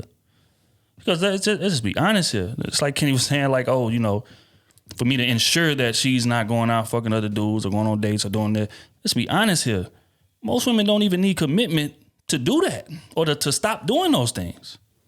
I like this guy a lot. So I don't want to date nobody else. I'm not giving my body to nobody. Even though he out here running the streets rampant, I'm not willing to do that. Right? So I think men are getting 99% of the benefits before we even commit to you. If we're going to be honest here. So I think that kind of like shifts the pendulum in terms of like the effort that I'm giving after the relationship. Am I giving less effort or am I giving the same? But you just view it differently now because of the significance that you put on commitment or the significance you put on being married. I ain't changed. Right. I'm giving you the same shit that I was giving you before then. Yeah. But you view it differently, like I said, because the lens you looking through is different. And I feel like that's the case for a lot of men. Now, there are some men, like, that goes what Kenny is saying, like, hey, I'm going above me, I'm jumping through hoops to get her. Flowers every week, planning dates every week, 2-3 times a week. Hey, come with me here, come with me there. There are a lot of dudes doing that. But I would say it's a lot of dudes on that opposite end as well that I don't want to say are giving like half-ass, but I'm not bending over backwards to earn a relationship from you. Because that's just not necessary if we're going to be real. Like they literally, like most women, if it's a guy that they like, they gonna jump on ship. He ain't giving exclusive. Right. Hey, I'm cutting all my bitches off. I ain't on nothing like that. It's me and you. Most women ain't waiting until that's the case before they go 100 miles an hour to prove that they should be his girl. So it's like from his perspective, why would I get married to you? Especially hearing what I've heard about things gonna decrease. I'm getting you at your peak right now. I'm getting every quality that I want from you in an exorbitant fashion. Why would I change that? That's not my doing. That's you initiating the change. So, but once the change initiated, I get crucified for my decrease in effort. Right. I've been giving your ass the same effort the whole time. Well, here's my thing. If you were already getting 99%, what's the 1% that's making you go 100% to propose? I think it's, to be honest here, I think that it has little to do with her. It has more to do with, hey, it's getting to that point to where like legacy is becoming important to me. Because you not having my last name means you're not a part of my legacy. And I don't want to have no kids out of wedlock. I don't want to have no, just broken home type of shit going on. So I want to be a unit. I want to be a family unit. I want us to all, be a unit or whatever. But I think it's more so of that than like me just, hey, you know what, man, I don't want to lose her. So let me propose. Because me proposing to her don't guarantee I won't lose her. Women file for divorce at an 80% clip, that they say. But you can have a legacy without even, you can get the last name on your kid's birth certificate without even being married to her. Yes. Yeah, but that's easier than your route of saying, hey, I want to propose just to have a legacy. Right. The route of having a legacy is way easier than saying, hey, the route of saying I want to have a legacy is easier just to have a kid. Than getting down on one knee and say, I want to marry this one woman. Right. This is the one woman I want to have for the rest of my life. Right. So what's the main reason why? Because that's why I say a lot of men get put in this conundrum, which they should be putting into. We want to still have fun. We want to still do our own thing, but we don't want the woman to go do her own thing. And a lot of us men realize that, hey, we got a good woman. We feel like we got a good woman right here. For sure. She's doing everything that she needs to be doing. And it's coming down on the time to where she's like, hey, they value that ring a lot. I want to have your last name. So either you going to put this ring on my finger or I'm going to go off and find Pee-wee down the street who's ready to do that. And so we say, hey, she got everything. She's doing everything. She's giving us 95% of what 99. You said 99. She's giving us 99% of what we need to be doing. To get that extra 1% is what? Putting a fucking ring on her finger. Yeah, but that's a big ass 1%. And compared to 99%, and but I guess the 1% makes it final. No, but even still, let's step away from that. Clearly, I'm doing enough.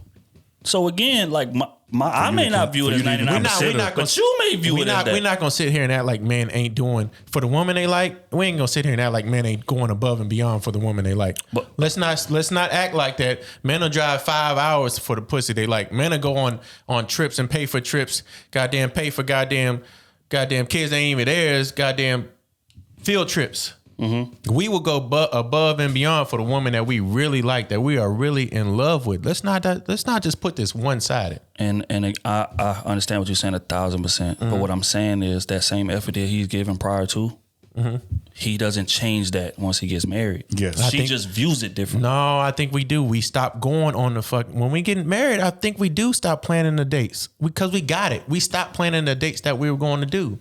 We rely on her to start planning dates because we feel like, oh, I'm a provider now. I got the money. I just need you to plan the dates. Just tell me how much it is. I'm gonna give you the money. Instead of saying, hey, baby, let's go out to eat this time. Not you planning. Let me do it. Not you setting the mood for the room. Let me do it. That's what I'm saying. No, which I get, but I think that your mind works differently in that aspect, and this is the reason why we hear women say a lot, "Hey, my man is not romantic." Right? So he didn't stop planning the dates. He never was planning them like that to begin with. Me and you going out to eat, you say it all the time. Yeah, I'm going to go eat at this fancy restaurant. If you want to come, cool. No. I'm going to travel. If you want to come, cool. That's shit that I'm doing for me. I'm not going above and beyond to plan a date for you. I didn't say that. I say I normally eat at fancy restaurants, so I'm going to eat there regardless. Right. And I'm going to take you with me because I eat there regardless. Right. That's not me saying... No, wait. So from that aspect to you, that's not giving no effort. No, but to her, she may view it as giving effort. No, that is because in that point we were saying, hey, Kenny, why are you spending $300 on a date? Because that's the whole point of that whole argument was, why are you spending $300 on a date? Because I go there eat automatically. Right. But am I going to plan a date to go eat there? Yes, I am going. If I meet this girl, hey, let's go eat here. I'm planning that date. If a girl I really like, I'm planning where we should meet at, what time I'm gonna pick you up, and let's go there. If I want to go on a trip, I say, hey, how you feel about going on this trip? Okay, cool.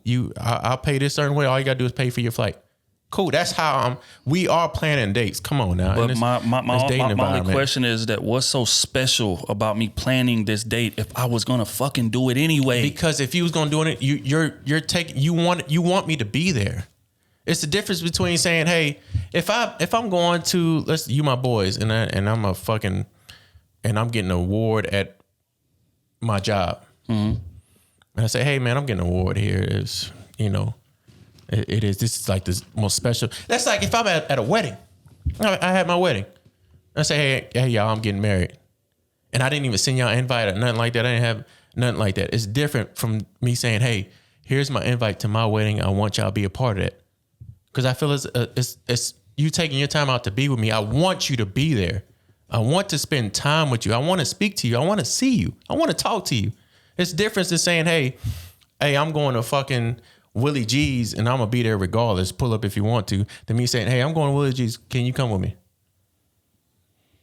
That means I value your time with me. I value the time and space that we're here. I value your conversation. That's totally different than me saying, hey, I'm going to Willie G's. You can pull up if you want to. And the thing is, I would agree with that. But I think what we differ is I don't view that as me going above and beyond. Because I feel like I'm gonna do that anyway. Now me asking you to come, sure. Is there some significance to it? Sure. But I wouldn't view that as being above and beyond. And then when we get in a relationship and I ask you to come with me to this same restaurant, again, I'm not doing anything different. But a lot of women view it as like, hey, or just in the context that you're giving it, it's like, hey, I'm going above and beyond before the relationship. And then when I get in a relationship, I ain't doing shit.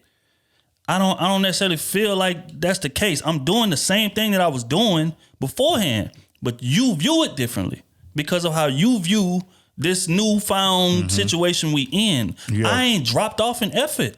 I haven't. Because the situation changed, you have now greater expectations. Exactly. And women will say that. It's like like we married. You a husband now. Yeah, it should be the same. But it's like, baby, I ain't changed. You did. Because when we was in that stage, I was getting sex 6 to 8 times a week. Now I'm getting it 2 times a month, as O just said. That's a noticeable change. But in terms of our dating situation, a lot of times, let's just be honest here, especially in the beginning, man ain't initiating most of that shit. We are not. Women are just as initiating. I ain't talking about, 1 month, 2 months into the relationship. That's something different. Because again, you still trying to, I'm talking about 5 to 8 months and on into this dating situation. She initiating she's initiating more. than you are initiating in most scenarios. Because just like you said, most men, man, I'm good with just kicking it, man. Just pull up. We could order something. We could wing. We could kick it. Well, why don't you take me out? I want to be shown. I want to be taken out. So again, you're initiating it. So now as a man, I'm thinking, okay, well, damn, that's important to you. Okay, cool. Let me go ahead and set something up. But that's not me initiating that. That's you. But why are you, if you know that's what she likes, you know she wants to be taken out, why aren't you continuing to do that? Like what throws me off is you saying she's initiating all these things and you just want to sit at the house. I mean, in the dating age we're in now, you don't just say, hey, come over to my place and chill. That's not how the dating world goes. It doesn't work that way. It don't. And, Otis, come on now. You was driving to Dallas for the woman you with now. That's the woman I'm with. Exactly, because you love her a lot, right? But you talking about no, we talking about the woman that you're trying to pursue. Yes. And okay. You was going 4 hours out your way to go see this woman that you felt a certain type of love for, another level for. I'm not talking about just this regular shit. I'm talking about woman that you pursue to see a future with. Yes. You going out your way to make sure that you can confide and make sure that and show her that you love her. You want her to be the one for you. We are going out of our way. Well, I'm not just putting this just on, oh, we just gonna go on a date. We just going out here. That's not how the dating world works for somebody that you really love. You are pursuing, you are putting in a lot of effort of your time in this dating world nowadays. And I just gave a clear example. Otis went 4 hours back and forth weekly for this woman. Am I lying, Otis? I wouldn't say weekly, but every other week, correct? Okay, I did move. I did some moving. Are you putting a lot of? Was that a lot of effort out of you to do that? Absolutely. Financially, mentally, emotionally. Time. Absolutely. So I mean, it's not. You got to keep that up in relationships. It's not just she was there. I want you to take me out. Okay, I'm gonna take you out here. No, and most of the dates that I went on, we might meet on Instagram. Hey, cool, I like you so and so. Okay, cool. Let's meet up for a conversation. Let's meet up here. I go eat at Willie G's a lot. I love to eat there.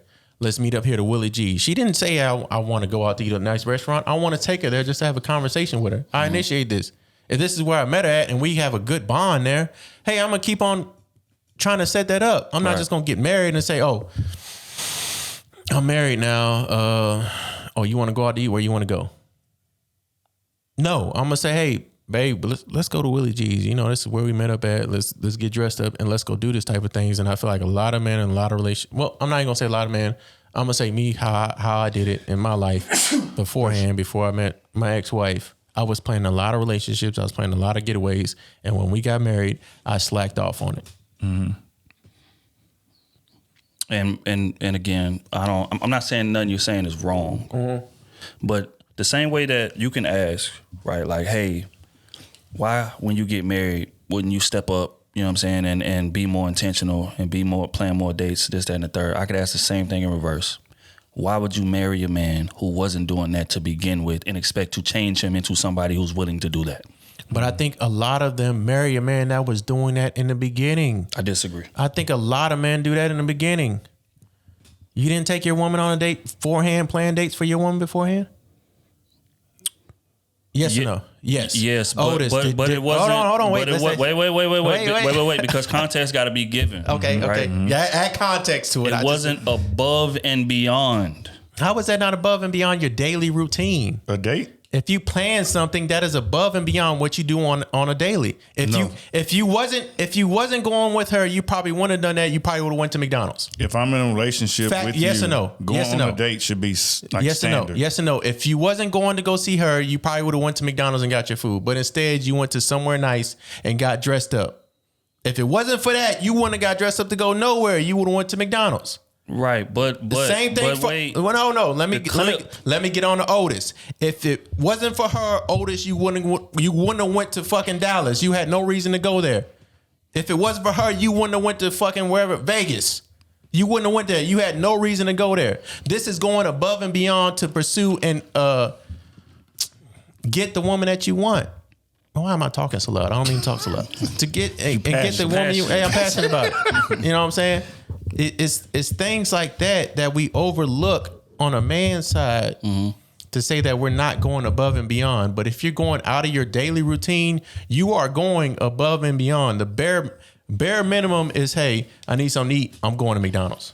But you're not taking your woman there to McDonald's on the above and beyond is relative. Oh my God! Because above and beyond, you're right. It is $1,500. If I'm giving you $1,500 for rent, that's above and beyond. If I'm just taking a quick Dallas trip, you have a spot. So I mean, you're right. I'm not spending money like that. Right. And you're right. Real quick, because again, just for clarity, I'm not saying what you're saying is wrong. Right. I think that we're comparing it to different bases. You're comparing above and beyond as me being a single man to me dating. I'm comparing above and beyond to me being in a relationship compared to me being married. Going back to me and my wife, I didn't plan dates at a higher clip when we were just in a relationship compared to me in my marriage. I planned them at the same clip. That's what I'm saying. It wasn't a drop off there. I was the same nigga that I was. I'm the same nigga I was in terms of the clip, the frequency in which I'm planning these dates when we was dating compared to when I'm married. And that's why I feel like a lot of men get kind of villainized for, because women see, hey, the lens is important that you're looking through.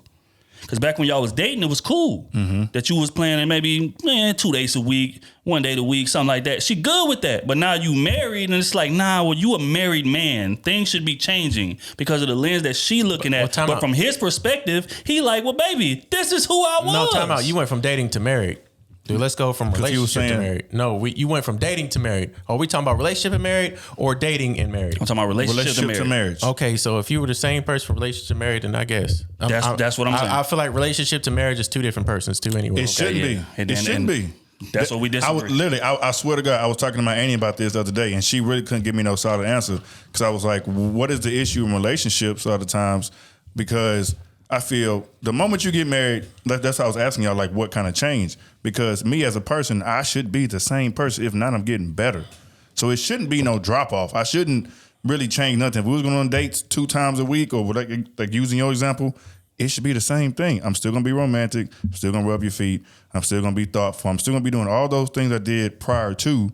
If anything, we should get better at doing it, or it's more intent, or it's more thoughtfulness. Quality goes up because I'm making more money. You getting kicked to better restaurants now. You getting took to trips now, shit like that, because I'm making more money than I was when we was. That's how I view it. That's not always, but yeah. Right, but I mean, just in terms of like the upgrade, but that's just how. And again, that's why I say like we view it fundamentally different. I'm not saying that you're wrong. I'm saying I just view it differently. In terms, like I say it all the time. Me getting married was a formality. That's how I view it. Most people don't view it that way. They view it like, oh, we married. Oh shit, everything is up now. We got to move different. It's you should have been moving the same way, right? Before you got married. I feel like people move totally different in relationship than they move when they're married. Why? Because whenever they sign that paper on that dotted line, they have a lot of things to lose legally than they have to lose whenever there's not that dotted line on that paper. Their name's not on that dotted line. I feel you. When you're in a relationship, you can go out and fuck whoever the fuck you want to come back and lie whoever you want. You can do that. You can do that in the marriage. You can, but in a marriage, you have a lot more to lose because you legally signed that paper saying, hey, I'm married to this woman. I did my vows. I will not do any adultery. But my only thing is, and then when you're in a relationship, commitment is commitment, though, right? On the other side, no commitment. If I say I'm committed to you, you say committed to me. Yeah. Whether we get married or not, we still supposed to be committed to each other. Let's be realistic. Let's be realistic. I'm being realistic.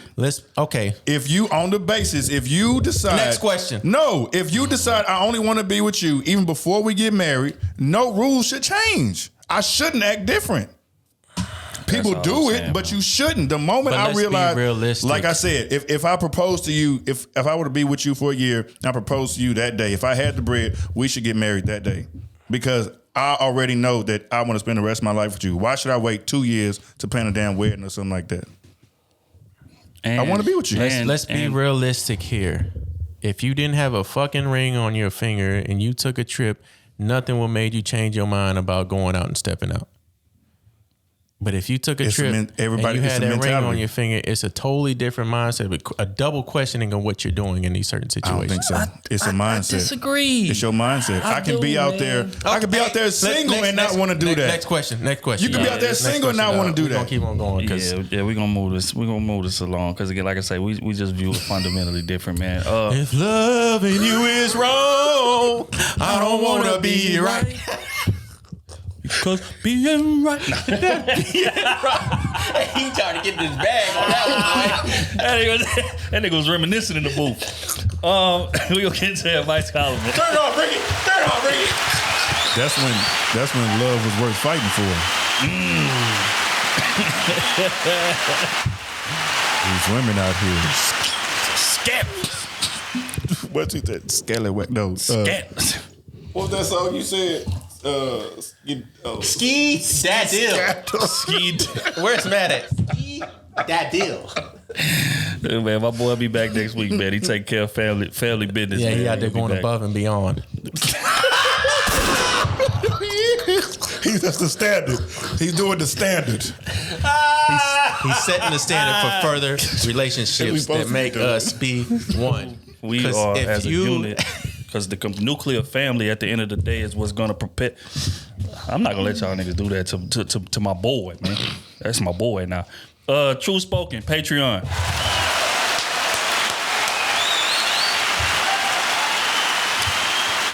All right, he says, all right, Krew, I had to share this one. This has me dying. Best hubby to have if you are a cheater. Oh, shit. Wait, what? We're going to play this clip. He saw the clip on TikTok. Let me see. Hold on, who's on the clip? Is it me? Yeah, it's you. Also, this one right here, as you can see, the best hobby to have as a cheater. Fellas, it's fishing. Oh. And I found this out because I was with a girl before, and I told her that I was at a gym, and I thought the gym was 24 hours, but she Googled it and found out that they closed early. This bitch. So, what I thought was I can either start being a good dude, or I can find me a place that don't close, and that's exactly what I did. And the good thing about fishing is that you can go fishing in the morning, in the afternoon, or at nighttime. True. Another good thing about it, too, is that there's no physical address. You're going to a fucking lake. You're just going to a natural resource. So, that's good. And another thing that's good about fishing is that you have no time limit on how long you're going to be gone. True. If a bitch asks you what time you coming back, you say, bitch, when the bait gone. When the bait gone. When the bait is gone. Oh my it's God. crazy. That boy's an elitist, a cheater. Yeah, man, they got some niggas that's skilled. That's skilled at the art of cheating, man. That boy said my favorite hobby is cheating. Favorite hobby is fishing, so I could cheat in peace. He said fitness or fishing? Fishing. He said fitness at first, and then because he was trying to cheat at 24-hour or use 24-hour fitness as an excuse that he realized they actually closed, and his girl found that out. So he said he had to pick a new hobby, so she couldn't do some investigation and catch him up. So he say fishing. It ain't no time limit on that. Kim, you like fishing? How often you go? How long that take? How long that take, Kitty? I love fishing, but I damn sure ain't fishing that light in Port Arthur, Texas. Them mosquitoes gonna eat you Tear your alive. goddamn ass up. Got me lost. Niggas say you could cheat at all hours of the night because you fishing. That is insane. Yeah, I don't even know what to say to that, fam. Black men don't cheat.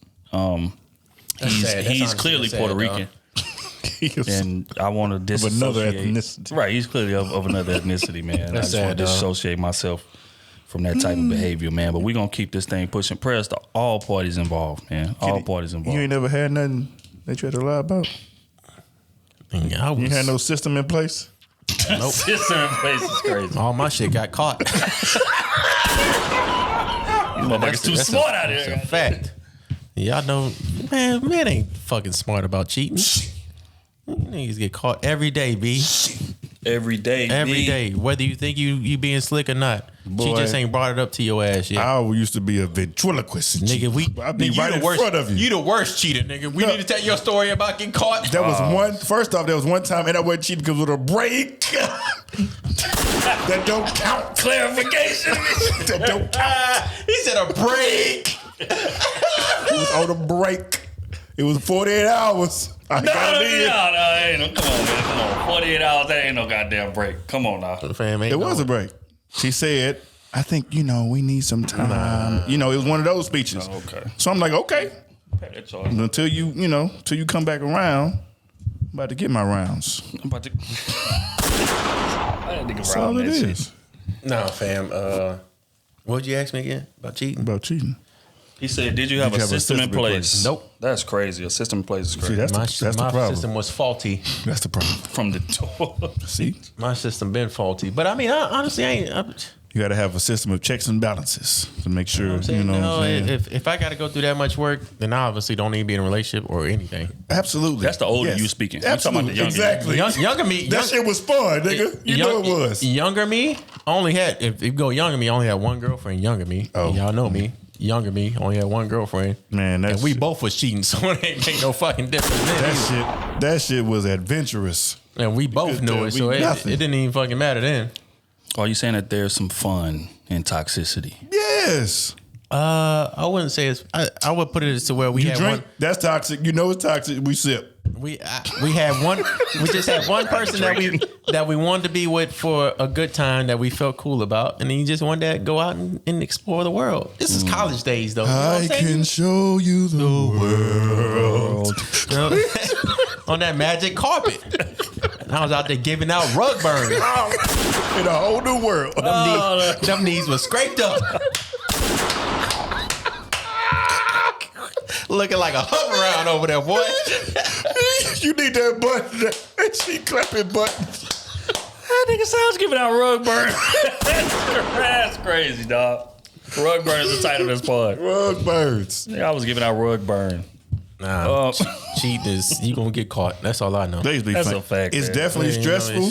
You gonna get caught. Whether she want to bring it up to you, that's up to her. But you gonna get caught. They know. It's just a matter of are they gonna bring it up or not. That's a fact, man. These women ain't Otis, come on, fam. These women ain't stupid. Bro, I go to the club and then come home from the club, take a shower. Why do I take a shower after I came home from the club? Because it smelled like smoking. You don't want me in the bed smelling like all that smoke. Back then in the day, there was no goddamn smoke. It was goddamn. Yeah, it was maybe weed smoke. Weed smoke. Weed smoke Maybe and that. regular smoke and cigarette smoke. Cigarette smoke. Maybe You ain't going that. to all the best spots. I wouldn't always go to the best spots. I'm going to the way to smoke inside. That nigga was that sugar. $5 tricks.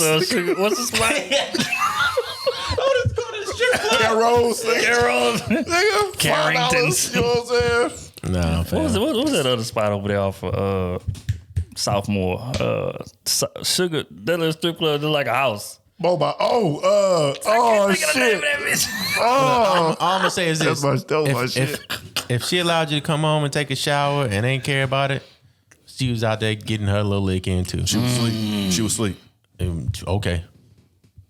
She wrong for getting that lick in too, ain't she? She's out there getting her. Yep. Hell yeah, she was wrong for getting that lick in. I don't give a damn I what do I the- was doing. I do the licking. What make my? She made you lick after he didn't beat. You know how wild that is? Man. No. You done came on and shower. She ain't even shower. She just laid in the bed. Somebody got to die, my nigga. Somebody got to die. That's crazy. That is insane. That is insane, my nigga. And you come home. You come home trying to surprise and put your hands in the covers. Fam. You showered. She came home fresh off the cream. Hey, it's a reason why she tried to keep you out of it. No. And you in there talking about, move. You a little salty. Move your hand. What's wrong with your diet? Somebody got to die, fam. I mean, there ain't no way around that. Oh, you wet that's just today. what it is, fam. You wet. You creepy. Oh, That's shit. crazy. Oh, man. That's crazy. Prayers to all parties involved. That is insane. We're going to keep this thing moving, man. Next one, man, is from Veronica, Patreon, man. Oh, shit.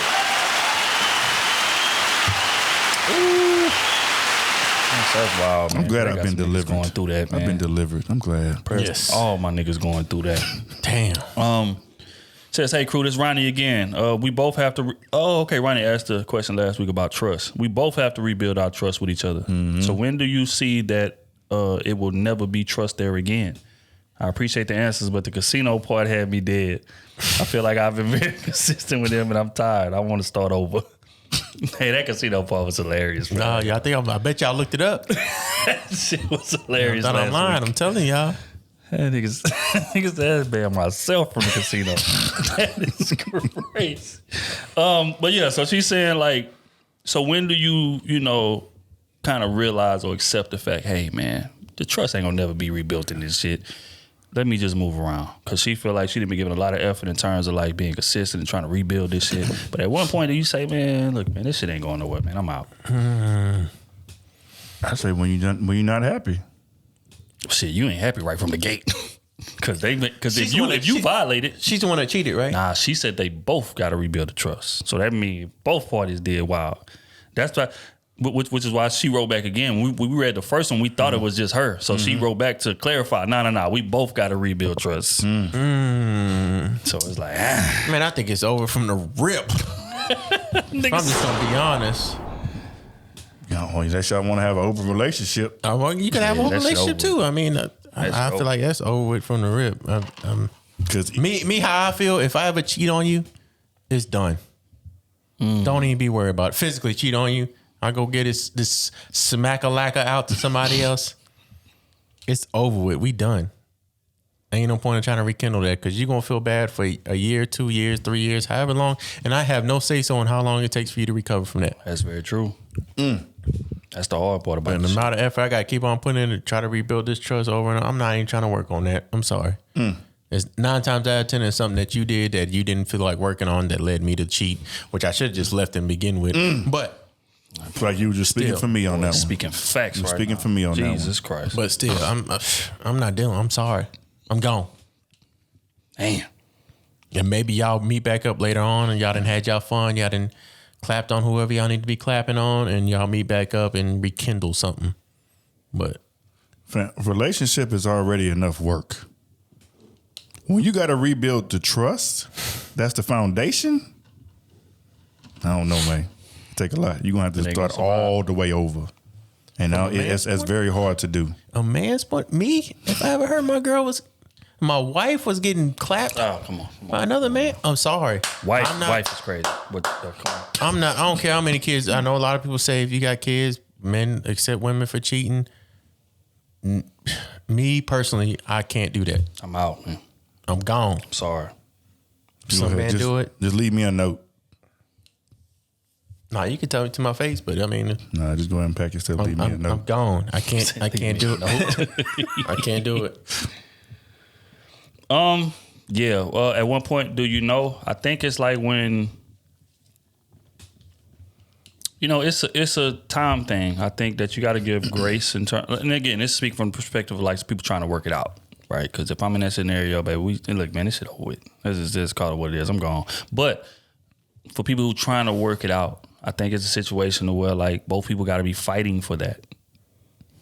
If one person ain't fighting, it ain't gonna work. You may be fighting by yourself to try to rebuild it or try to get us back, and that other person that kind of accepted what it is, and now you doing way more work than you should be because you thinking, hey, can I savor this shit? And a lot of times the other person may be thinking, hey, man, I did this shit to escape. This was not spoken on enough as well. A lot of men, like when they woman cheat on them, like he may be mad and he may be like, man, I can't believe this bitch did this shit. But a lot of times that's his like get out of jail free card in terms of leaving a relationship. And that's not spoken on enough. Like he may have been wanting to leave this shit, but he just been looking for a reason. But you done been too great of a girl. He just ain't had no reason. He just like, damn, this motherfucker, this shit crazy. But then when you finally cheat, he's like, I'm gone. I'm out. Because again, we spoke about it on this part before. Like most men don't want to be the one to walk away from the relationship.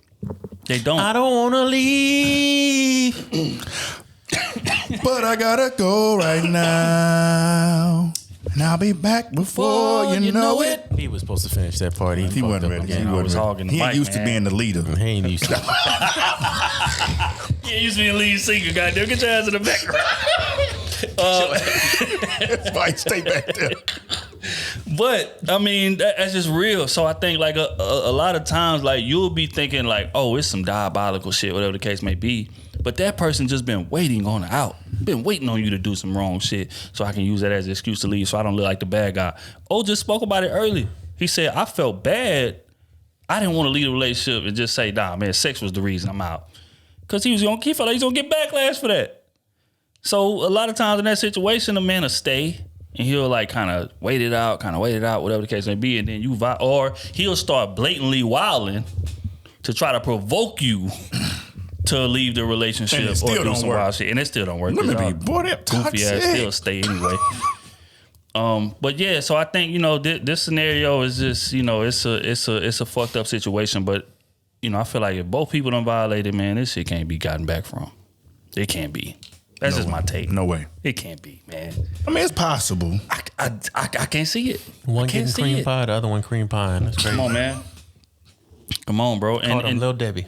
And you already know somebody did something that was just flagrant. I know women that's. I remember, I'm not gonna say I done it, but women that been married, you done hit niggas gals, ain't it? They goddamn get freak nasty. They want to do anything and everything to what Halle Berry say, make me feel good. Make me feel good. And they be in there tonsiled out. And the tonsiled out. But the wild part about that what is, those girls say, the dick suck don't sound pretty. That's what I'm saying. Now get that in your head as a man, and you. That's crazy. Your wife dick suck didn't sound pretty, but that's honest though. It sound wild, but that's honest. So I think, and again, like for what Kenny just said, we laughing, but most men, if we find out our girl cheat, that's what we thinking about. So he ain't gonna never see you the same, never. And as far as women have a bit more forgiveness in them and things of that nature. But even with that, like the respect she viewed you with ain't gonna be the same. So it's just like if we both done violated, yeah, man. Is that worth salvaging at that point? That's tough, man. I mean, I applaud anybody who works through it or whatever it is. But man, you working through it, you got to be able to throw that shit to the side. I never said forget, but forgiving that, yeah, it's tough. I can't see it, man. You got a new foundation. That's real tough. Like you got to leave out any. Fuck, boy. You put that bitch on stilts. The last time you went to your homeboy's homecoming party, you was out here banging so-and-so. Now you can't hang with your homeboys. Right. So you definitely going to try to come between you and your boys. Now you're miserable. So, again. Like, homeboy's calling you a simp. Because you take, and that's another thing. Once you take her back and your boys know what happened, you can't even hang with your boys. Could you imagine if one of y'all did that? I ain't gonna lie. I look at y'all different. I ain't gonna lie, man. It's honest. It may be fucked up, but I'm gonna look at y'all different. It's like, yeah, man, my girl, she told me she was out. Old boy had her, upside down in a split. First off, throwing a nigga up. Do you hear a nigga telling y'all the details? Nah, but as a man, we gonna. But how did you know? Did you ask? First off, if she cheat on you, are you gonna ask? Fam, if she come with the details of what happened, are you asking what happened? So if my wife cheat, if she were to cheat, would you be like, what happened? Like, hell yeah, I want to know details. Hell yeah, because and this is why. Okay. Because details to what extent of details? No. I want everything. Did you suck his dick or did you just fuck him? That's all you want to hear? Okay. You want him to hear? He had you in back shots. Damn, nigga, what you want to? But hold on, I'm listening. This is why though, because it's gonna make it easier for me to walk away. Right? If she just says that she cheated. In your head, like that's a wide range of things that could happen, right? It could have just been whatchamacallit. But if she say, did you suck his dick? Did you fuck him? Yes or no? That's all I need to know. I don't need to know, was you bent over in that perfect arch that you normally give me? Did you spit? Was you over there doing the YMCA? Was you over there doing the Cinderella flag post? Was y'all over? Was you over there giving out the guac guac 3200? It sounded like a chainsaw when you was over there giving that mouth out. I don't need to hear that. I don't need to hear that. I don't need to know that. If it's just but and she passionate about it? Yes, baby. I was doing all that. The thing is, yes, baby. I was looking at you dead in your eyes. I'm out. Yeah. I'm sorry. I'm out. But the thing is this, right? Is that I'm gonna leave regardless. Right? But what I'm thinking about is that this is gonna help, because if I'm thinking about that, then I'll be more angry. She gonna say, and he was bigger than you. girthier than you, stronger than you. He couldn't get it all the way in. I had to put my hand on his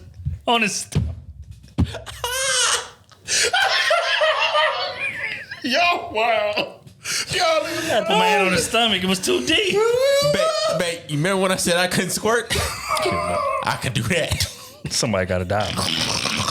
Somebody got to die. But like I said, that'll help you kind of accept, hey, that the nail is in this shit over, man. It's gonna kind of help you move on. You know what I'm saying? So again, man, prayers to all parties involved. People that's dealing with that type of shit. That's hey, man. I can't even imagine. I couldn't get it all the way in. But we never made it past that part because he wasn't getting in. We gonna try again later. We gonna try again later. So you fucked. I mean, kinda, because he couldn't get all the way in there. Oh. Fam. Bitch gave an ad-lib. Hold on, my nigga. Hold on, man. Like I said, man. Prayers to all parties involved. Man. Hell no. We gonna wrap this thing up, man. Y'all boys got any last words before we get up out of here, man?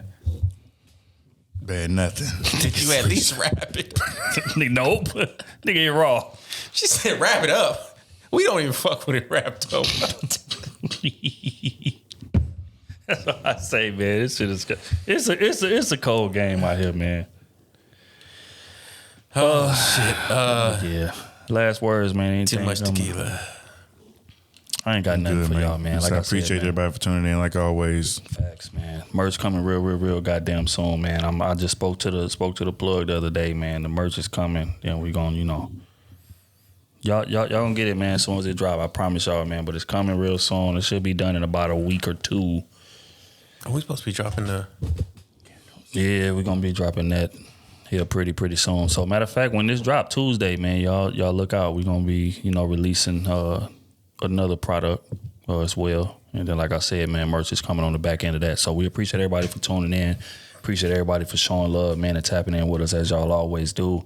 It is greatly appreciated. And like I said, Smooth out handling family business. He gonna be back next week. And then we're going to keep this thing rocking, man. And on that note, man, we are gone.